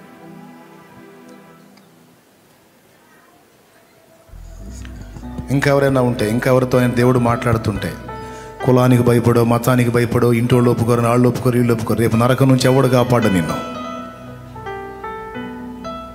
పరలోక ప్రార్థన చేద్దాం. పరలోకమందున్న మా తండ్రి, నీ నామం పరిశుద్ధపరచబడును గాక, నీ రాజ్యం మాకు వచ్చును గాక, నీ చిత్తము పరలోకమందు నెరవేర్చున్నట్లు భూమి అయినంతను నెరవేర్చబడును గాక. మాకు కావలసిన అనుదిన ఆహారం నేడు మాకు దయచేయండి. మా పట్ల అపరాధము చేసిన వారిని మేము క్షమించిన ప్రకారం నీవు మా అపరాధములు క్షమించండి. మమ్మల్ని శోధనలోనికి తేక దుష్టు నుంచి కీడు నుంచి తప్పించండి. ఎందుచేతనగా రాజ్యము, బలము, మహిమ, శక్తి సర్వము నిరంతరము నీవయ్యున్నావు తండ్రి. ఆమేన్. ఆమేన్. ఆమేన్. మన తండ్రి అయిన దేవుని ప్రేమ, ఆయన ప్రియకుమారుడు లోకరక్షకుడైన యేసయ్య శాశ్వత నిత్య కృప, పరిశుద్ధాత్మతోడి మనోహర దివ్య సహవాసం, సమాధానం సమకూడిన మనకు సకల పరిశుద్ధులకు సార్వత్రిక సంఘమంతటికి సదాతోడి నిత్యత్వంలో చేరు పర్యంతమలు నడిపించును గాక. ఆమేన్. ప్రభేసు రక్తమునకు జై, ప్రభేసు రక్తమునకు జై, ప్రభేసు నామునకు సంపూర్ణ విజయం కలుగును గాక. ఆమేన్. ఆమేన్. చివరిలో ఒక మాట, తల్లులు ఇంకా ఎవరైనా అయ్యా నేను సన్నిధిలో ప్రార్థనలో గడిపే పరిచర్యలో ఉంటాను, నేను ఆశ కలిగి ఉన్నాను అంటే బలిపీఠం దగ్గరకు వచ్చి సేవకులకి మీ నేమ్ కూడా ఇచ్చి వెళ్ళండి. తప్పకుండా ఇక రేపటి నుంచే మీరు వచ్చి కలుస్తా, ప్రార్థనలో గడుపుతూ ఉండొచ్చు. అలాగే ఎవరైనా సరే చుట్టుపక్కల ప్రార్థన టవర్సే కాకుండా, ప్రార్థనా బృందాలే కాకుండా విడోళ్ళు కూడా వచ్చి ప్రార్థనా సేవలో పాలు పంపులు పొందవచ్చు. ఈ మాటలో గుర్తించాలి. పురుషులైనా స్త్రీలలో అయినా సరే, బిడ్డలు విశ్వాసంతో తెచ్చిన నూనె నీ శక్తితో నింపుతండి. దాన్ని వినియోగించి ప్రార్థించుట ద్వారా ఎట్టి వ్యాధితో వారు శోధించబడుతున్న యేసు నామములో ఆ బలహీనత నుంచి విడుదల కలుగునుగాక. ఆమేన్. స్వస్థత స్వస్థత స్వస్థత కలుగునుగాక. ఆమేన్. వారి శరీరంలో ఉన్న సర్వ రోగము తొలగింపబడి వారు ఆరోగ్యవంతులై సాక్షులుగా నిలుచుదురుగాక. ఆమేన్. బిడ్డలు తిరుగు ప్రయాణంలో ఉంటుండగా క్షేమంగా వారి గృహాలకు వారిని చేర్చండి. ఎవరు ఏ కీడులో, ప్రమాదంలో, శోధనలో పడకుండా బిడ్డలందరికీ నీ కాపుదల దయచేయండి. అలాగే నా ప్రభ, నా ముందున్న బిడ్డలే కాదు, లైవ్ ద్వారా అందుబాటులో ఉన్నటువంటి బిడ్డలు, జూమ్ యాప్ ద్వారా నాకు కనిపిస్తున్న బిడ్డలు, పేరు పేరున చిన్నల్ని, పెద్దల్ని, స్త్రీలని, పురుషుల్ని, యవనుల్ని, వృద్ధుల్ని నీ చల్లని చేత్తో తాకి ఆదరించి అభిషేకించి ఆత్మతో నింపి బలపరిచేవాడు. బిడ్డలందరినీ కూడా నీ దయగల హస్తానికి అప్పగిస్తున్నాను. ఏ ఒక్కరు ఏ ప్రమాదంలో పడకుండా, ఏ శోధనలో దిగజారిపోకుండా, ఏ కీడులో పడకుండా మమ్మల్ని అందరినీ నీ సురక్షితమైన రెక్కల నీడలో భద్రపరచమని భద్రపరచు. నీ కొరకు ఫలించడానికి, నూరంతల ఫలం ఫలించడానికి మాకు శక్తిని, సామర్థ్యాన్ని, అభిషేకాన్ని దయచేయి. ప్రార్థనా జీవితాన్ని పునరుద్ధరించమని, ప్రార్థనా సేవ కొరకు అనేకుల్ని సిద్ధపరచమని, ప్రకటించేటువంటి సేవ కొరకు అనేకులు సిద్ధపరచమని, పరిచర్య చేయడానికి అనేకులు సిద్ధపరచు, పరిచర్యకు తోడ్పాటు అందించే వాళ్ళు అనేకులు లేవనెత్తు. బిడ్డలందరూ మీ చేతికి అప్పగిస్తూ తండ్రి సన్నిధి మినిస్ట్రీస్ ద్వారా జరుగుతున్న సేవలు ఎక్కడెక్కడ ఎన్ని సంఘాలు జరుగుతున్నాయో, ఎంతమంది దైవజనులు ఉన్నారో, ఇంకా ఎంతమంది దైవజనులు లేపబడి ఉన్నారో వారందరినీ నీ సేవలో బలంగా వాడుకోండి. ఆ సంఘాలన్నీ నానాటికి బలాభివృద్ధి పొందడానికి సహాయం చేయి. లెక్కలో విస్తరించాలి, ఆత్మీయతలో విస్తరించాలి, సంఖ్యలో కూడా విస్తరించాలి, సంఘాలుగా కూడా విస్తరించాలి. కృప చూపమని, పరిచయం చేయించుండగా పరిచారకులు ఎట్టి కీడు కలగకుండా కాపాడమని.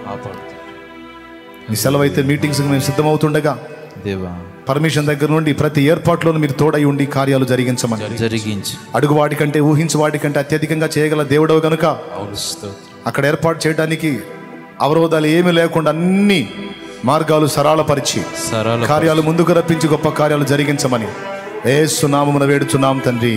ఆమేన్. మన మనవులు విని జవాబిచ్చిన దేవుని గట్టిగా స్తోత్రాలు చెల్లించుదాం. స్తోత్రం స్తోత్రం స్తోత్రం. స్వస్థపరుస్తున్న దేవునికి స్తోత్రం స్తోత్రం. అభిషేకిస్తున్న దేవునికి స్తోత్రం. ఆత్మతో నింపుతున్న దేవునికి స్తోత్రం. సమృద్ధైన దీవెనతో నింపుతున్న దేవునికి స్తోత్రం స్తోత్రం. పరిచర్య కొరకు మనం రెడీ చేస్తున్న దేవునికి స్తోత్రం స్తోత్రం స్తోత్రం స్తోత్రం. మార్గాల్లో మనకు తోడై ఉంటున్న దేవునికి స్తోత్రం స్తోత్రం స్తోత్రం స్తోత్రం.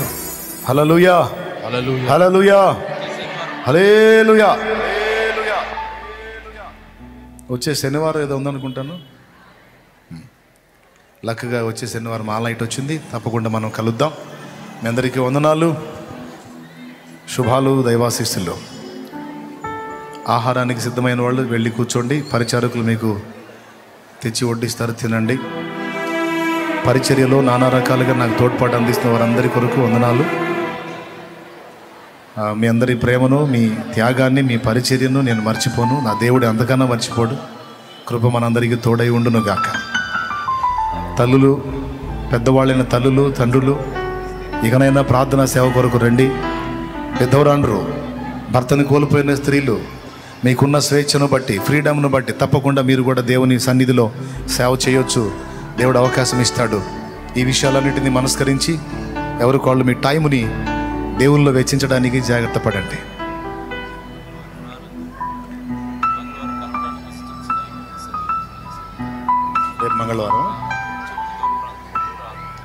రేపు మంగళవారం రోజు దైవజనుల కూటమి ఉంటుంది.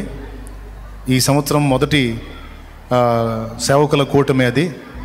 కాబట్టి ఆ రోజు విజిటింగ్ టైం ఉండదు. ఎవరన్నా కలవడానికి రావాలనుకున్న వాళ్ళకి ఆ రోజు సమయం దొరకకపోవచ్చు. దయచేసి ఈ సంగతిని గుర్తించి సహకరించండి. కొద్దిగా ఇక ఈ మీటింగ్స్ టైం కొంచెం అందకుండానే ఉంటుంది పరిస్థితి. ఎప్పుడన్నా ఇక విడి రోజుల్లో ఎప్పుడన్నా నేను కలిసినప్పుడు తప్ప ఇక విడిగా పర్టికులర్గా టైం ఇవ్వడానికి అవకాశం దొరకకపోవచ్చు కొద్దిగా. ఎందుకంటే కొన్ని బాధ్యతలు ఉన్నాయి, కొంచెం ప్రార్థనలో గడపాలనుకుంటున్నాను. కాబట్టి ఒకవేళ సన్నిధికి రావాలని ఆశ ఉంటే రావచ్చు. నేను కలవకపోతే ఫీల్ అవ్వద్దు. దైవజనులు ఉంటారు, అభిషిక్తులైన దైవజనులు, వాళ్ళ చేత ప్రార్థన సహాయం పొందొచ్చు.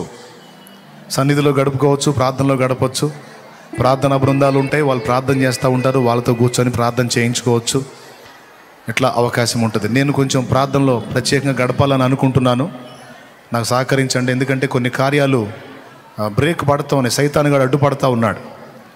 బలమైన కార్యాలు చూడాలంటే బలమైన ప్రార్థన తప్పనిసరి. కాబట్టి ఇక పర్టికులర్గా దేవుని ముందు కూర్చొని సాధించుకోవాలి అవన్నీ. అందుకని కొంచెం దేవునితో ప్రార్థనలో గడపాలనుకుంటున్నాను కనుక కొద్దిగా ఈ మీటింగ్ అయ్యేంత వరకు కొంచెం సహకరించండి. శాలేమన్నా అందట్లేదని ఫీల్ అవ్వద్దు, నన్ను తిట్టుకోవద్దు. ఓకే, ఓపెన్గా చెప్తున్నా. అందరికీ వందనాలు. మరి మీకు చేతులు ఉంచాలి అనే ఆశ ఎవరికైనా ఉంటే దైవజనులు వాళ్ళు మీ ముందుకు వస్తారు. మాస్క్ తప్పనిసరిగా పెట్టుకోండి. వాళ్ళు చెప్తా ఉన్నారు పాపం, ఏందో విను. దయచేసి మాస్క్ పెట్టుకోండి, లేకపోతే ఒమిక్రాన్ అని మళ్ళీ తలకాయ నొప్పి స్టార్ట్ అయింది. కాబట్టి పెట్టేసుకోండి మాస్కులు. దాన్ని విస్తరించకుండా మనమే అడ్డగిద్దాం. మనం జాగ్రత్తగా ఉంటే అది ఏం చేయలేదు. సో మాస్కులు ధరిద్దాం.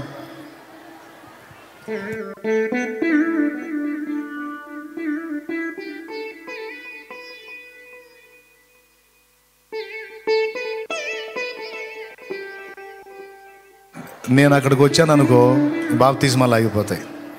అందుకని దైవజనులు వచ్చారు. రైట్, మీకు ప్రార్థన చేయడానికి సేవకులు ఉన్నారు, వారు ప్రార్థన చేస్తారు. నేను బాప్తిస్మానికి వెళ్తున్నాను. అందరికీ వందనాలు. మనకి ఆత్మలు, నశించిపోతున్న ఆత్మల రక్షణ ముఖ్యం. సో ప్రేయర్ చేయండి.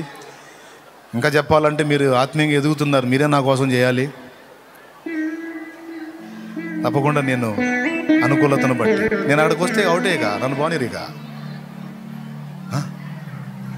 ఆ చిన్నోడు అంటే తీసుకో ఇటు.